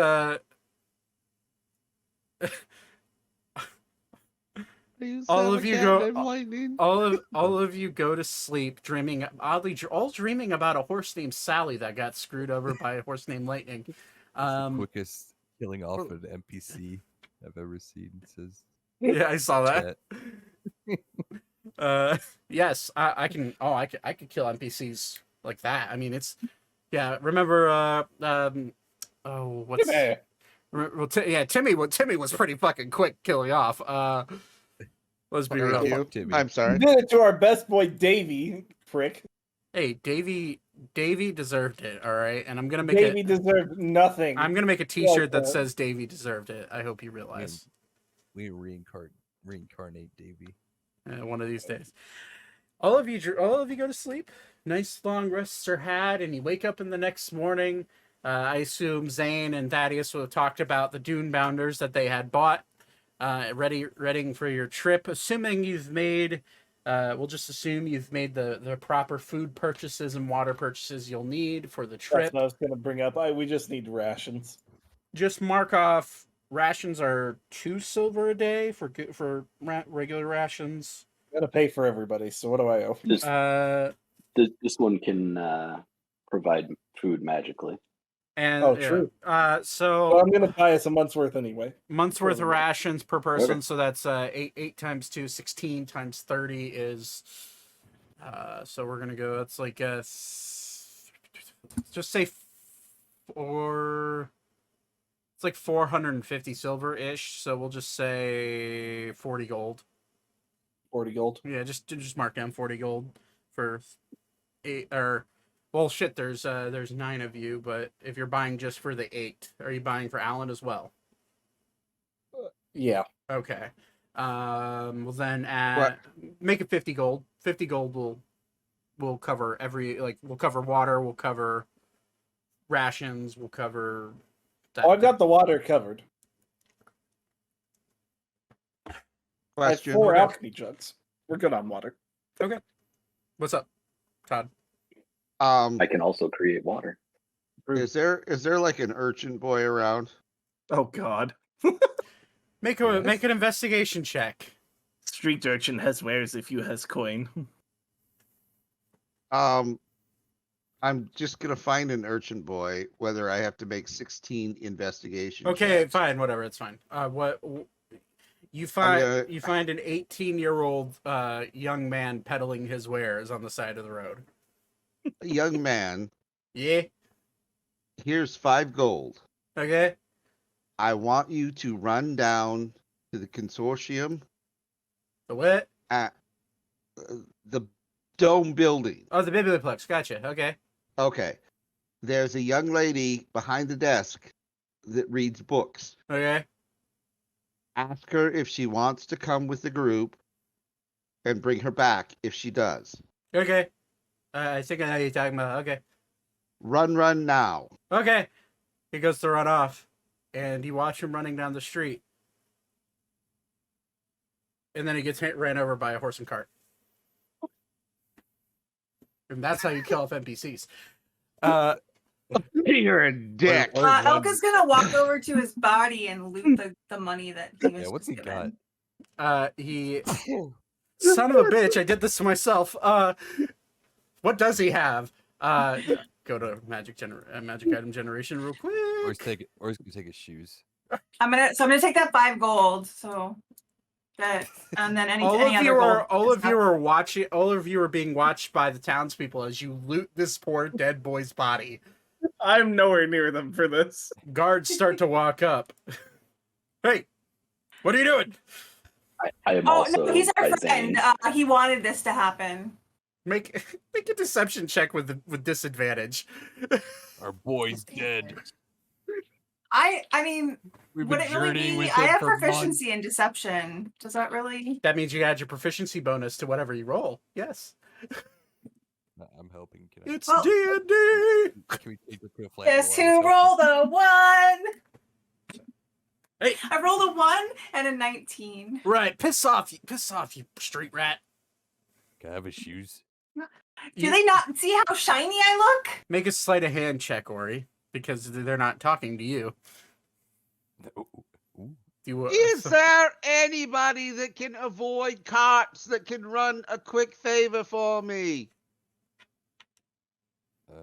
21. I got pretty decent sleight of hand. +4. Guards have a +4 to their perception. That's a 2. Oh shit. Uh, Yeah, let's go. so yeah, Ori, you're able to rip his shoes off and duck into an alleyway as Elka is being yelled at by this guard. No, he's not dipping out. He's not abandoning. No one So, one gets left behind. you We'll put- put him in his bag of holding. Quickly shove him in your bag. Oh, God damn it! Put a pair of shoes. Hey, this is I'll a- just put shoes. The guard will be like, "This is a tragedy. All you scroungers need to go away. This is now my crime scene. Walk away." Is he having golden teeth? Who? The kid? The dead kid, yeah. Make a perception check. The guard's not gonna just let you walk up and open his mouth. Elka's gonna walk away. She already got the 5 gold. Okay, Let's go take a I'll allow it. quick look. 16. Thanks. 16. His mouth is closed. Fuck. He died with his mouth closed, as all men should. Uh, I give up. So I'm just trying to get Zane laid. I'm sorry. as No, you it's not the you time. you got a kid killed, you son of a as you yell out, "Can anybody do me a favor?" You watch another guy walk up. "I'll do it for you." Very I'm gonna give- proficient in not getting run over by carts.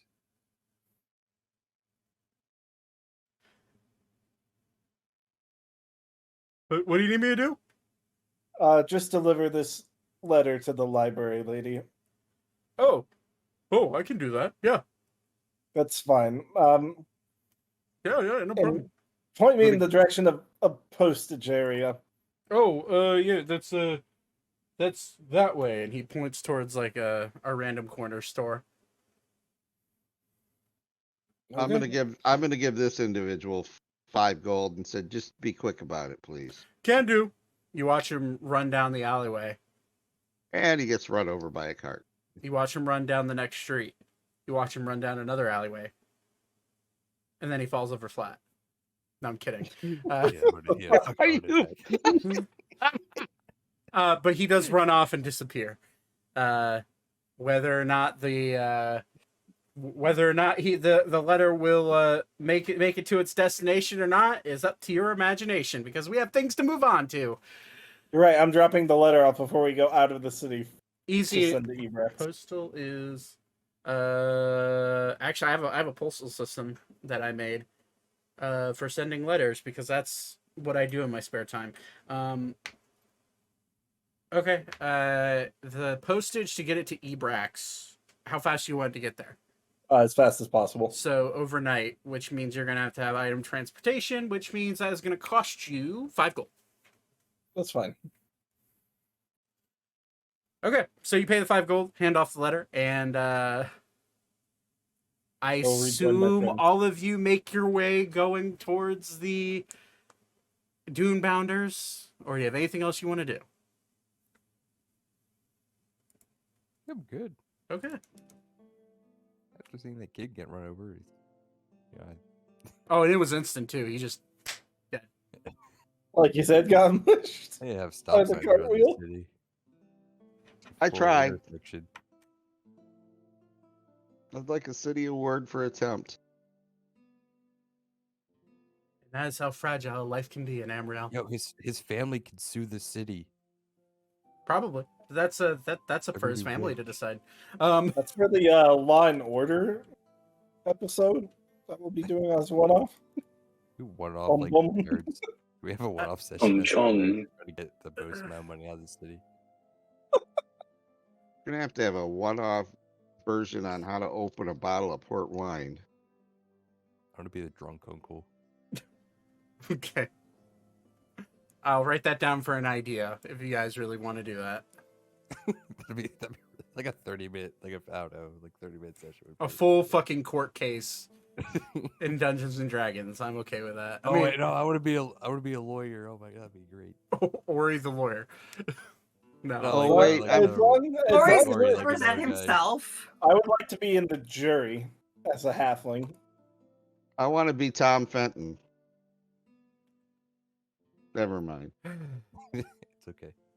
Anyways, all of you are guided by Zane and Thaddeus to Kendrick's farm, where all of you for the first time, and as you're wandering up, you do hear the heavy footfall of Ander running up behind you, yelling, "Hey, wait up! Are you guys leaving?" Yeah. We'll be probably gone a while. Cool. How long? Uncertain. It depends how long it takes us to find the gem. Yeah. Well, how are you getting into the trench? Oh yeah, I bought Dune Bounders. Oh, the weasel fucks. Yes. Cool. The silly name. I'm gonna call him that from now on. Since your ship can't do it, Well, the ship, hey, watch your mouth. The ship can make it there just fine. Just that there's no viable docking system anywhere throughout the trench. Imagine having a ship that needs a dock. That's crazy. It's an airship. You have to tie it off somewhere. Maybe you should Or- just space dock it. just We should- float it in the air. I don't know. Maybe we should have like an anchor that like shoots into the ground. I will think about that. Well, Or you just fly in circles. But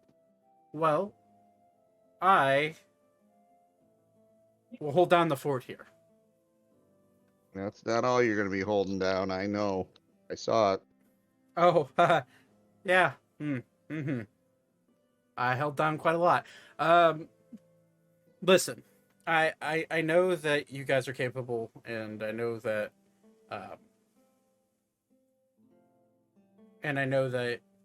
you can handle yourself, but you're the first kind of friends I've ever really had. Other But than you have a whole crew. You have like 30. You have trouble with like They're- 30 people. yeah, but Not one they're of them is your friend. well, they are. But I'm saying most of the people that I bring on my ship are gone within a few months, anyways. and maybe even a few weeks. The only person who's ever stayed with me the longest is my brother, but he's kind of obligated to, since this is kind of both his and my ship. So, all I'm trying to say is be safe. I'd like to see you again if that's possible. Well, if a very angry Warforged shows up, you'll know the worst happened to me. So, Noted. Okay, well, if you're taking the Dune Bounders, I'd say it's about a 15-day ride to Ron, which is a small. It's kind of in between a big town and a small city, in the center of the trench. There's a half elf guy there. He kind of a shady fella, but his name's Maxwell. He used to ride along on my dad's ship. Kind of like an uncle to me. He owns a shop there, and he'll set you up for any local information that you may need, and just mention my name, and he'll handle you. Sounds nice. Thanks. Yep. The guy kind of looks kind of like a prick. But he short blonde hair, kind of a weird stubbly goatee, and he's about your height, Zane. But okay. He's a nice guy. Just look for a shady half elf blonde dude. I'm sure he'll be somewhere. But All right.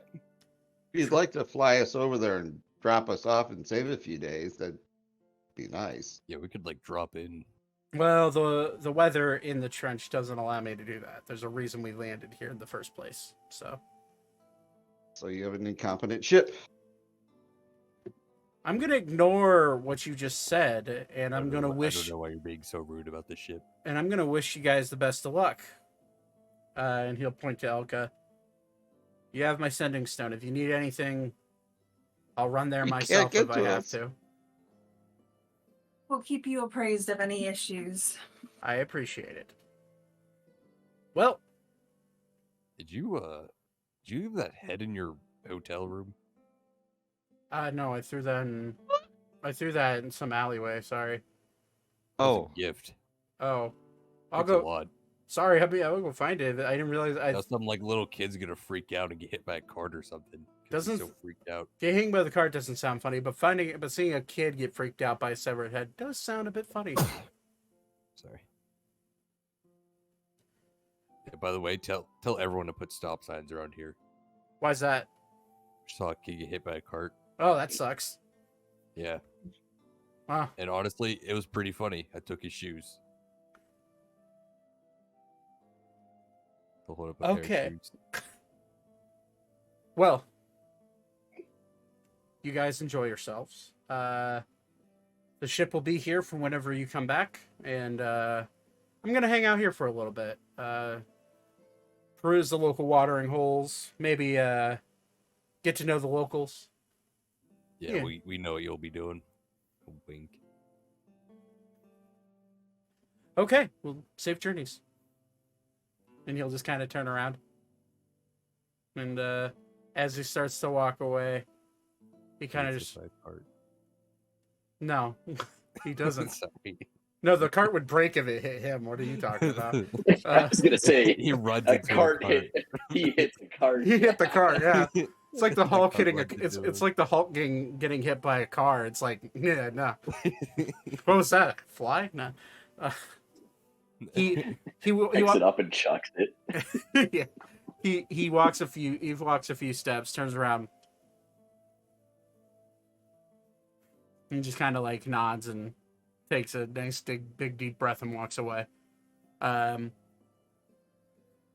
of you are escorted by Zane to the Can I to the fit. recite that real Yeah, quick? sure.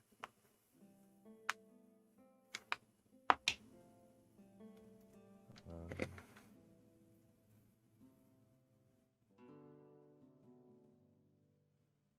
$17. he is kind of hard to read, as he normally is. But you could tell that he there is an ever-present bit of worry on his mind, just leaving you to your own devices. But that's really all you can get from just that quick glance.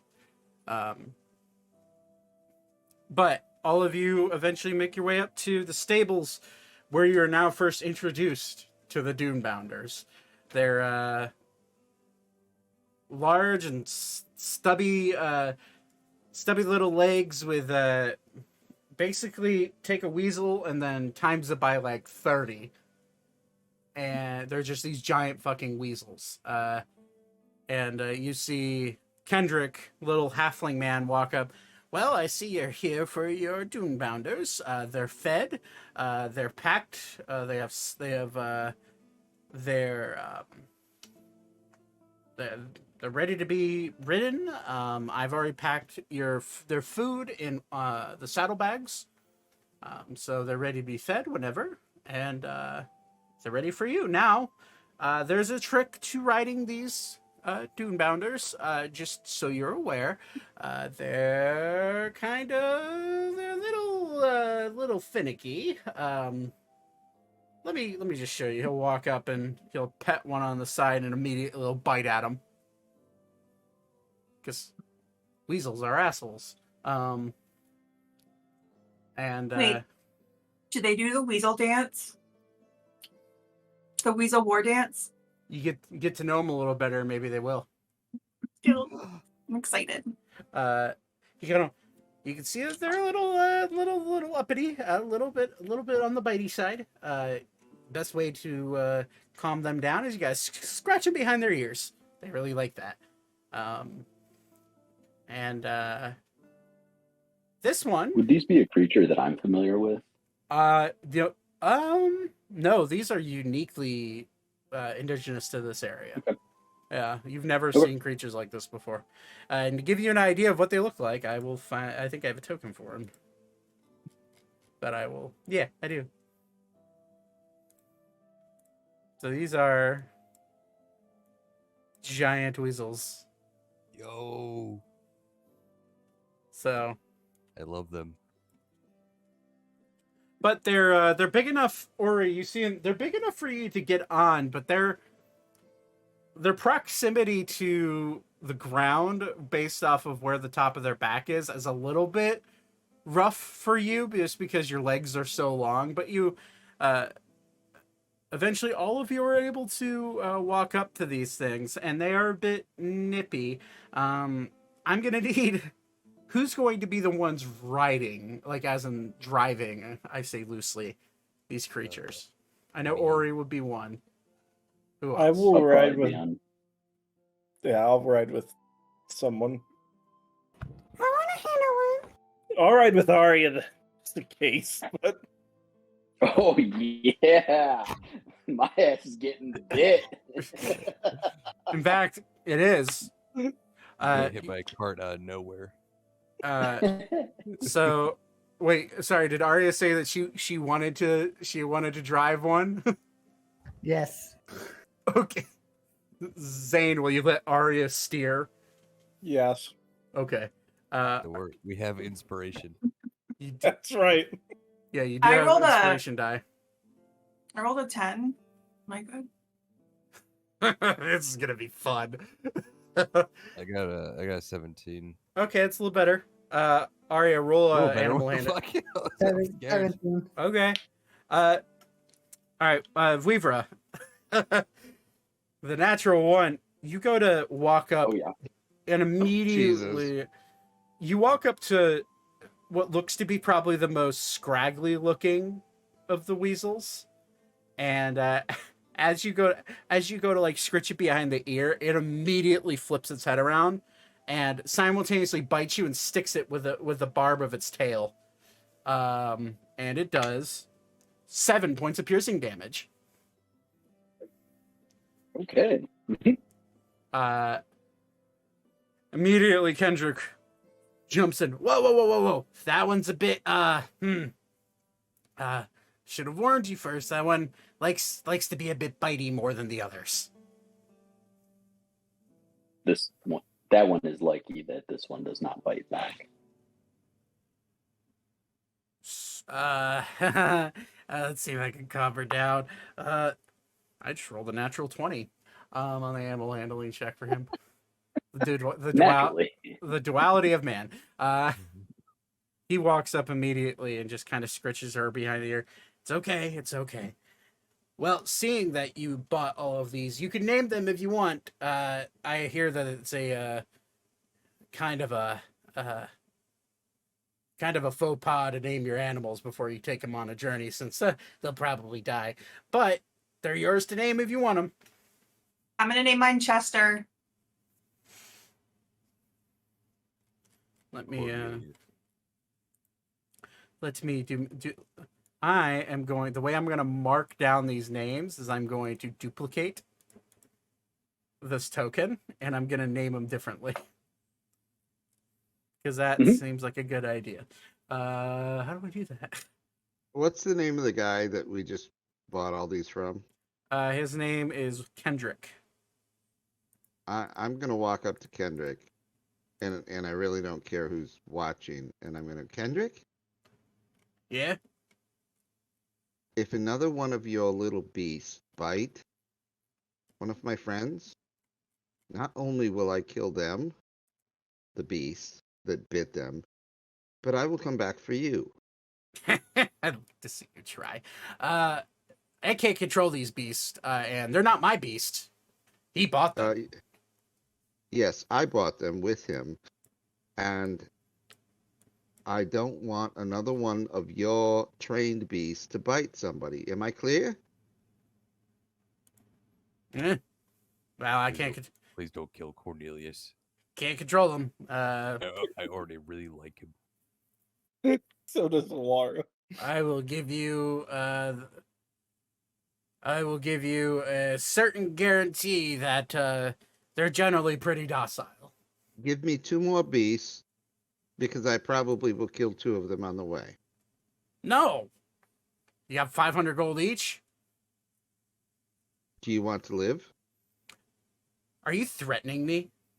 Yes. He'll unsheath the short sword that he has on his hip. We haven't even left and we're already fighting. Thaddeus, maybe I don't we should take save this for threats the, laying down, Mr. Elf Boy. Elka's gonna run in between them and be like, it's okay. He is just a drunk, and he doesn't always mean what he says. We're really sorry about him. He's on a bit of a bender right now. He learned some news about a lover of his, and he's just upset a lot right now. So, like, if you could just cut him some slack.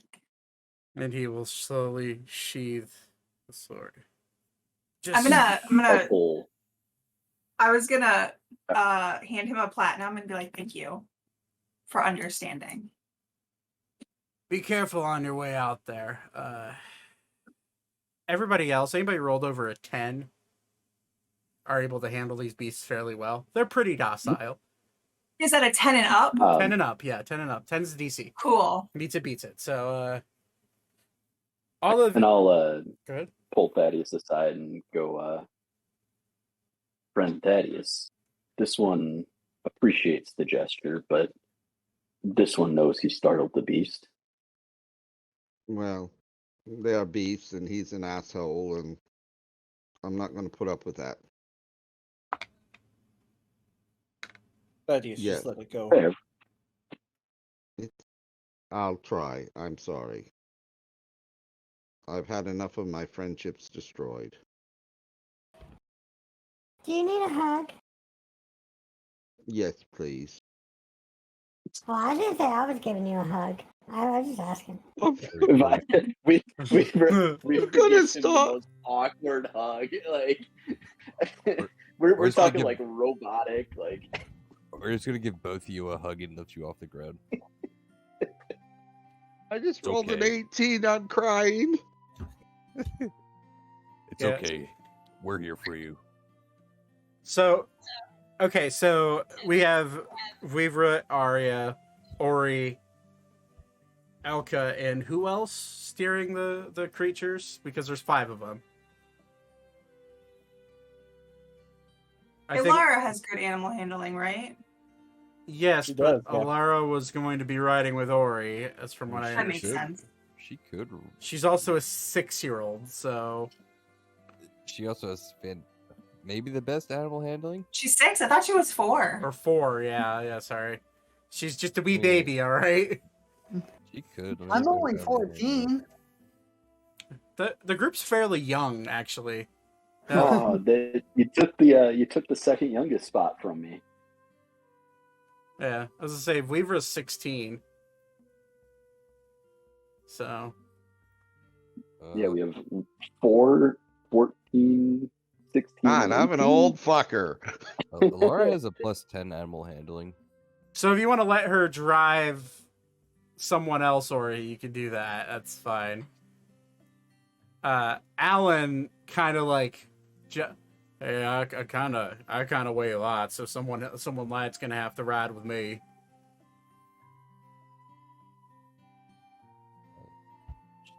You could hop on with Alara. I will do. Roll an animal handling check for Alara.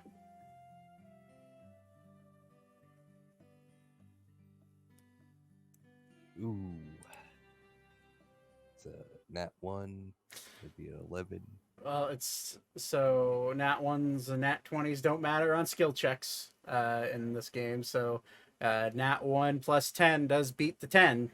So Alara hops on, and at first the creature is very confused as what the hell just jumped on this thing, being so small. And then as Alan kind of walks up and just kind of pats it on the back, it oddly gets calm, and Alan hops on behind Alara.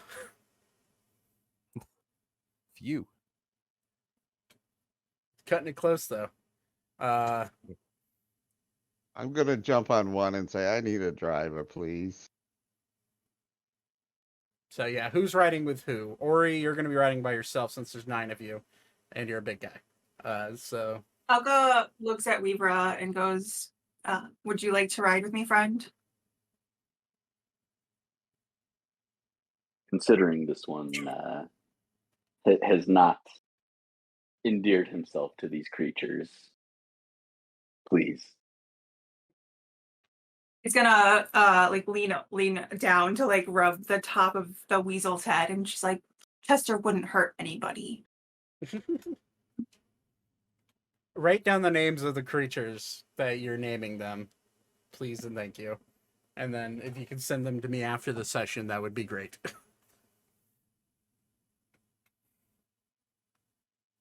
And don't make me name one, because it would be named Doombounder, the Doombounder. Doombounder the Doombounder. Oh, this is fun. Okay.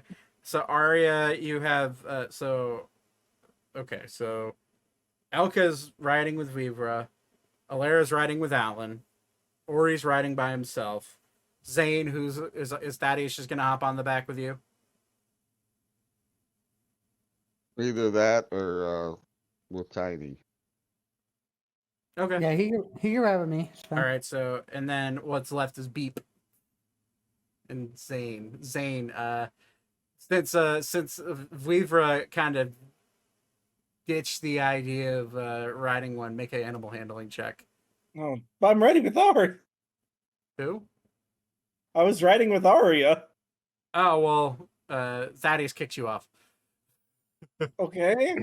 I'm the worst I person can at take doing another this. crack at it. I don't care. I'll ride I'll with take Beak. another crack at it. Okay. It's like, Okay. I'm not the person you want handling one of these. Oh my god, he rolled another natural one. Enough. Enough. Oh my god. You're just really bad with these animals, huh? the Dune So Bounder. you are a druid. The Dune Bounder like hovers its tail up level with Weaver's head, just like, I'm gonna get you, motherfucker. And but Elka's gonna rub its head again and be like, it's okay, it's okay, it's okay. the tail slowly settles down, and as you look at the closer at the biology of these creatures, They're very muscular. They're very streamlined. And they do have barbed tails, and their teeth are quite sharp. But they seem pretty docile, other than to, for some reason, Weavra. So Thaddeus and Beep are riding together. Thaddeus, roll an animal handling check. Oh, Jesus Christ! I'm drunk. Beep's driving. Oh, okay. Well, I don't know if Austin's here right now because he said he had to go somewhere. I rolled a 12. That's fine. 10's the DC. It's not hard to ride these animals. I don't know. Unless you're a druid, apparently. All right. Unless you're a lizard, apparently. Right. Because the other druids didn't have a problem with it. Natural enemy for weasels.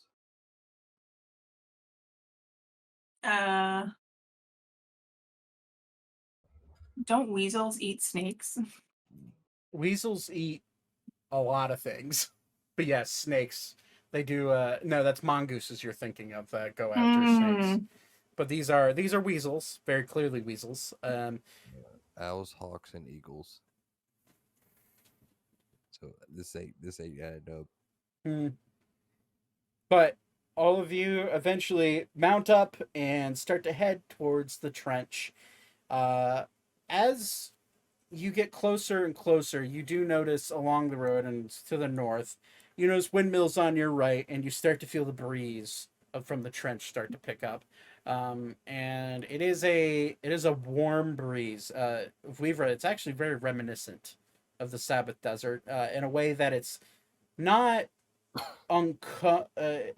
it's not as strong as the winds in the at least for right now. It's not as strong as the winds in the Sabbath Desert, but it is ever present breeze, and it is warm, and it actually feels nice to your scales. And as you begin to bound forward, these creatures, instead of walking like horses, they literally, like, they're bounders. They literally kind of jump their way, and they're kind of like half walking, half jumping, bounding forward, almost like a rabbit, in a way. But after moving on, you find yourselves in an open planed field, and you can see out in front of you a very glaring trench. Mountainous terrain shooting up from both sides, on both left and right, and you see where these plains are farming fields. And as you get a little bit closer, it takes you about 20 minutes to get through these plains area. You notice a rapid decline down into the trench. That seems like it's been milled out and used, smoothed out as a gradual descent instead of just a sheer descent. And it looks like this path has been used for a very long time. As you go to descend into the trench, it's almost as if these creatures knew exactly what to do. They immediately slow their pace down and start to slide down the sandy side, like basically sand ramp of the trench. And as you get down, sitting in the bottom, you find yourself immediately surrounded by cliffs as tall that almost block out the sun, and you immediately feel the warmth of having almost no shade to block the sun.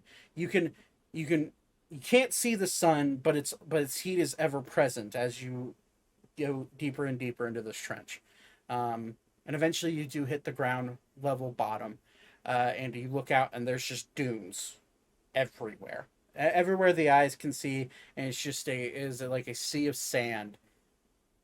But then reality hits, and there's sheer cliffs. And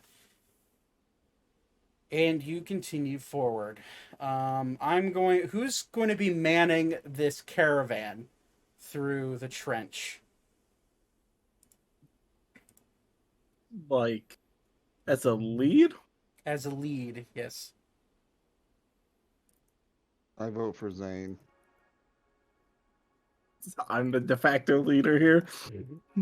Yeah. Yeah, I would agree. Oh, god damn it. All right, fine. I vote for Arya. I think she should do it. Okay. Yeah, I just Arya. got back. Does I changed my vote. Arya. Oh, Beep, you died. What? Just kidding. Oh The well. back part is I'll see you guys fucking- next session. the panic in the voice? Hold up, what am I doing? I was daydreaming. Nothing. Leave. So I'm going to need one of you to roll a survival check. Oh, I was not the right person for this, but I guess y'all voted for it, so deal with the consequences. We Oh, so that's changed a our bad vote to 16. Arya. So what was it? What was the roll? 16. 16. You've never been here. And the idea of wandering through a desolate area is a bit intimidating. It's something new. And you do eventually find yourself guiding everyone straight, because there is only one way to go. There is a well-worn path that goes through the trench, and on each side of the trench there is a between the path, like the path goes straight down the middle. On each side there's probably about 100 feet on each side that go, before getting to the sheer cliff wall. And as you wander up over the dunes using your you understand now why dune bounders are more of a necessity going through the trench than horses, because they easily, you look down and their paws are webbed, which spread out the force and the weight of their body and your body through each bound up and down these shifting dunes. You immediately feel the rush of sand hit all of your eyes. And you have to, you instinctively guard your eyes as you go through, with the occasional heavy wind gust blowing particles of sand up into your face. And eventually, after about 6 hours of travel, you find yourself entering into a narrow valley. Probably about, from side to side to each wall is about 20 feet. And just kind of just wide enough to get two dune bounders stacked side by side moving through. And the path does follow through here. And you notice immediately that there are ruins. Almost like civilization and just dug into the side of the trench. You see hovels that are now long abandoned, but they are cut into the sides of the walls. You see caves that go in and out. You do see the occasional ladder and minecart that was left, and you get the sense that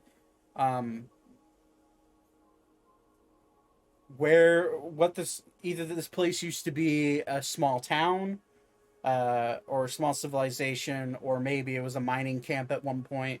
But as you look ahead, you see it's just non-stop for as far as the eye can see, close corridors and similar structures for miles as you look down the trench. And it is starting to get dark. So with that survival check, with a 16, it doesn't take you long, Zane, to figure out that probably your best course of action for setting up camp for the night would be to find an abandoned one of these abandoned hovels or cliff sides to hitch up and go to sleep for the night. Yeah, we'll do that. So you Real quick, when the didn't want to interrupt, but when the wind started picking up and blowing sand into everybody's faces, I would have wrapped my turban around my face and instructed everybody, tore up an old cloak that I have and into strips, and kind of instructed everybody to kind of how to wrap their face to kind of travel through the desert best way possible. Okay. So you do find yourself in the center of these cliff terraces. There's very easily a place that you could tie up the dune bounders on the path, and quite a few cliffs that you could climb up and set up camp for the night. So that happens. As you set up the few tents that you've acquired along the way, pulling them out of the bag of holding, and setting up a campfire. Vivra, make a perception check.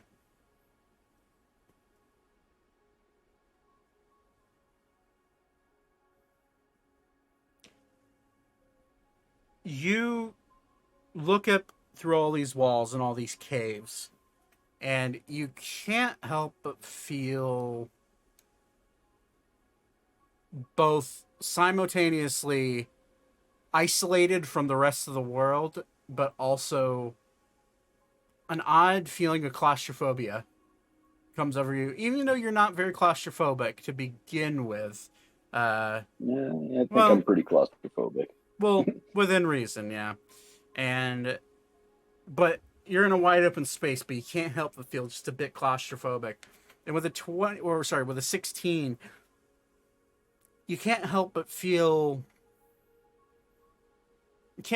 your eyes darting to each cave and checking for things or people that potentially could be in there. And you then find yourself as camp is being set up and the fire is being made and food is being cooked. You can't help but realize that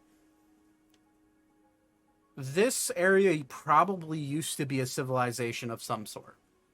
This maybe used to be a maybe used to be a city, used to be a town. As you look down, you see magnificent stone structures just coming out of the walls.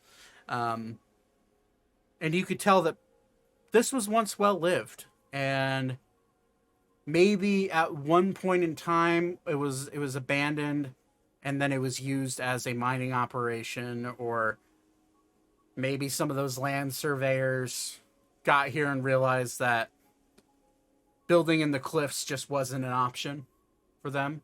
But you do see remnants new and old throughout. As it gets dark, are you guys going to be doing a watch system for the night each night, or are you going to just all go to sleep? Oh, I'm going to insist on it if I'm feeling that uneasy. And I'm actually going to probably step away from the group and kind of sneak around and try to see if I can spot something. Okay. Is it possible for me to... Is there a cliff close enough I could fly up so you get height advantage? Easily. Watch out? Easily. Yeah, easily. Alright, I want to do that. So I'm trying to see who else we're missing here. Okay. 4, 5, 6, 7, 8. We're missing Thaddeus. Okay. Yeah, so you go up and so we're gonna say Arya and Weaver take the first watch. Everyone kind of settles down in the tents for the night. Yeah, I was gonna ask Arya, can you also roll a stealth check for me? If you're trying to do this quietly and look around. 15. Yeah, it's you feel quiet enough for your purpose. You fly up and you kind of look around. As you fly to the top of these cliffs, you realize that these cliffs are just part of a larger cliff structure throughout the trench. You jump up and you look behind you, and there are winding dunes that live on top of these cliffs, and then they eventually go to the main walls of the trench. And then you kind of look around and you look up and you see stone, what look to be almost like bridges that were once either made or naturally formed, that make natural shade. And you kind of almost feel like where you are is not necessarily a cave system, but it almost feels like it almost feels like a cave system that had its roof ripped off. Is the best way I can describe it. But almost in a very natural way. Go ahead, both of you roll a perception check for me. 23. Okay. 25. Aha. There you go. You look around, Arya, using your eyes and having dark vision, which I think Aarakocras do have dark vision. Yeah. You look around, you don't see anything. However, you do see, and Vivra, specifically, your nose picks this up. Arya, you see from the top burn marks coming out of a few caves where it looks like ash and soot. Almost like a fire erupted and it just was never cleaned. Maybe a mine fire or something along those lines. Weaver, you smell you go past the smell of the campfire but you smell ash and soot, but you also smell almost like rotting flesh. Coming from, it's wafting through the air. It's hard to pinpoint, even with a 25, where the smell is coming from. But you also use your eyes. You look around, and you do also see these burn-marked caves. Vivra, as you go to, did you step away from the group, or are you hanging out near the tent? I probably stepped away a little bit. I still want to be where I can see the tent. Okay. The tents. So just kind of like hanging out over near this cliff, just kind of looking around, type of deal, or farther away.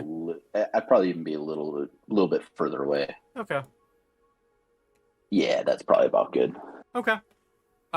You do, Vivra and Arya. It's hard for you to tell because you are quite far up.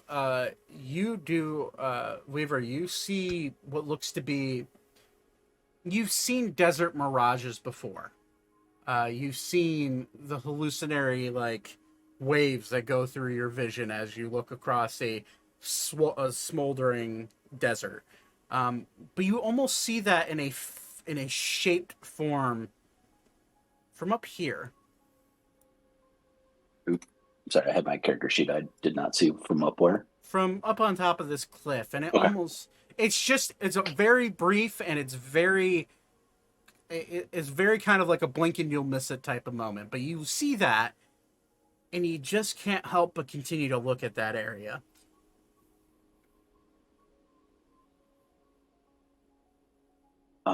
Did I prepare it? I did not prepare it. Crap, never mind. Yep. So I'm gonna obviously keep an eye on that area. How far out am I from there? About 90 feet. Oh, geez. Okay. 85, 90 feet, something like that. Give or take a few 5-10 feet because of the height. Yeah. I'm gonna keep an eye on it, and if it closes to about, if I notice any shimmer like that within about 50 feet of the camp in particular, I'm gonna basically just be ready to drop a spell on top of it. Okay. And I will do so while yelling to alert everybody. So okay. Arya, once you realize that you don't see anything, and you kind of get in your mind, you kind of feel like an all coast is clear. The ash and soot caves are a little weird, but it's not as off-putting as you would think. And you kind of just start to look around, and then you immediately look up, and you see a starry sky. peeking out from the cracks of the top of the trench, and it is. You've seen some starry skies in your life, but most of the time they're obstructed by tree branches. This is the first time in a while that you've had just a full view of the starry night sky in your young life. And you, for the first time in your life, you also feel completely free. You do whatever you want. Having the responsibilities of watching the children for the last month or so, and always being under the very watchful eye of Aiko, and not being able to do anything majorly dangerous. It kind of feels nice. And you kind of just take a minute. And then you feel a sharp pain through your abdomen that can only be described as a spear going through your chest. And with a 24 stealth check on their end, you notice a claw apparate into actual flesh, and you see a gray claw rip out of your chest from behind. And you immediately turn around, which you take in the process. Sorry, let me go ahead and bring him to the forefront.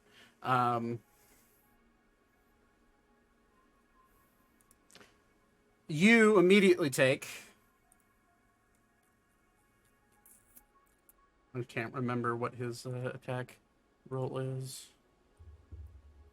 Or what his damage roll is. Okay.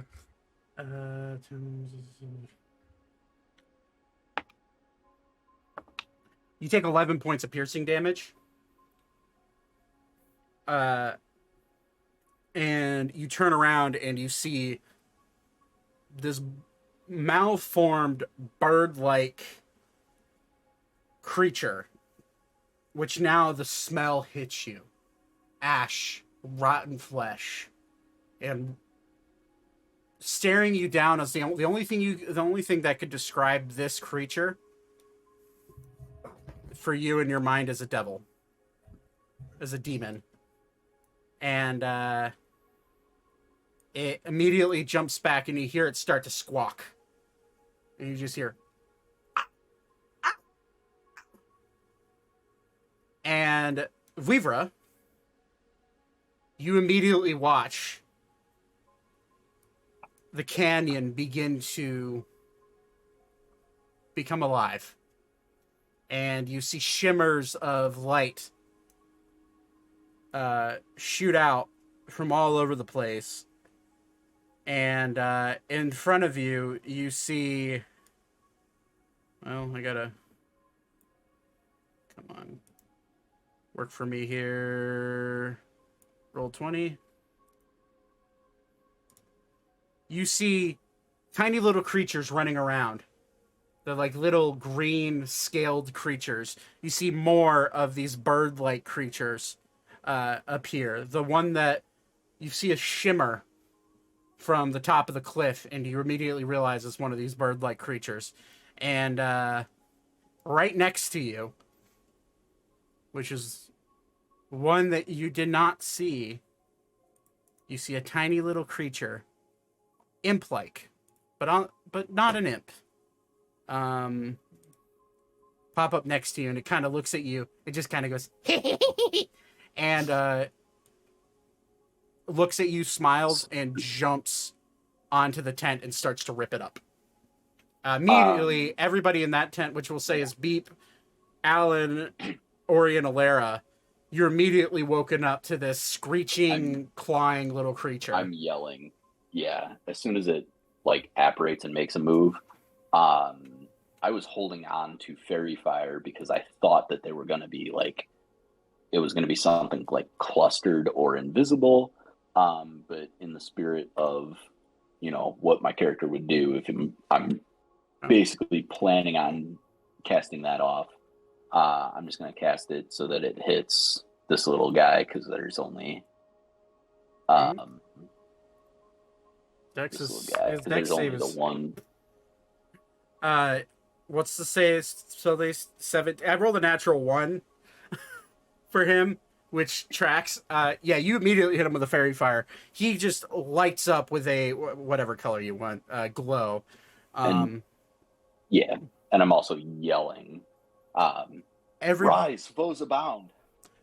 Everybody hears that because you're within close proximity, and as the fight, as this creature starts to rip and tear, and it sees its claws start to glow, it kind of looks around like confused, and then you also watch as another tiny one shows up right on the other side and jumps on the other tent and starts to rip it up.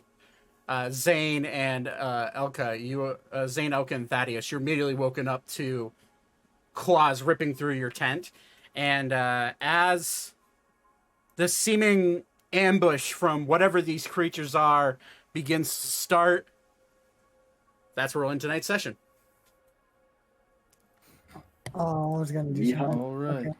Okay, good, because I thought that was gonna be like another hour, and I need to go to bed soon. I was gonna do I something. was but ready okay. though. I was All ready right. to start swinging. Write down what you're going to do, and remember it, because we're starting out hot with combat next weekend. All right. I'll see y'all then. I gotta hop off. Okay, bye bye. All right, Yeah, we're bye-bye. Night. Are we rolling I for? probably gotta.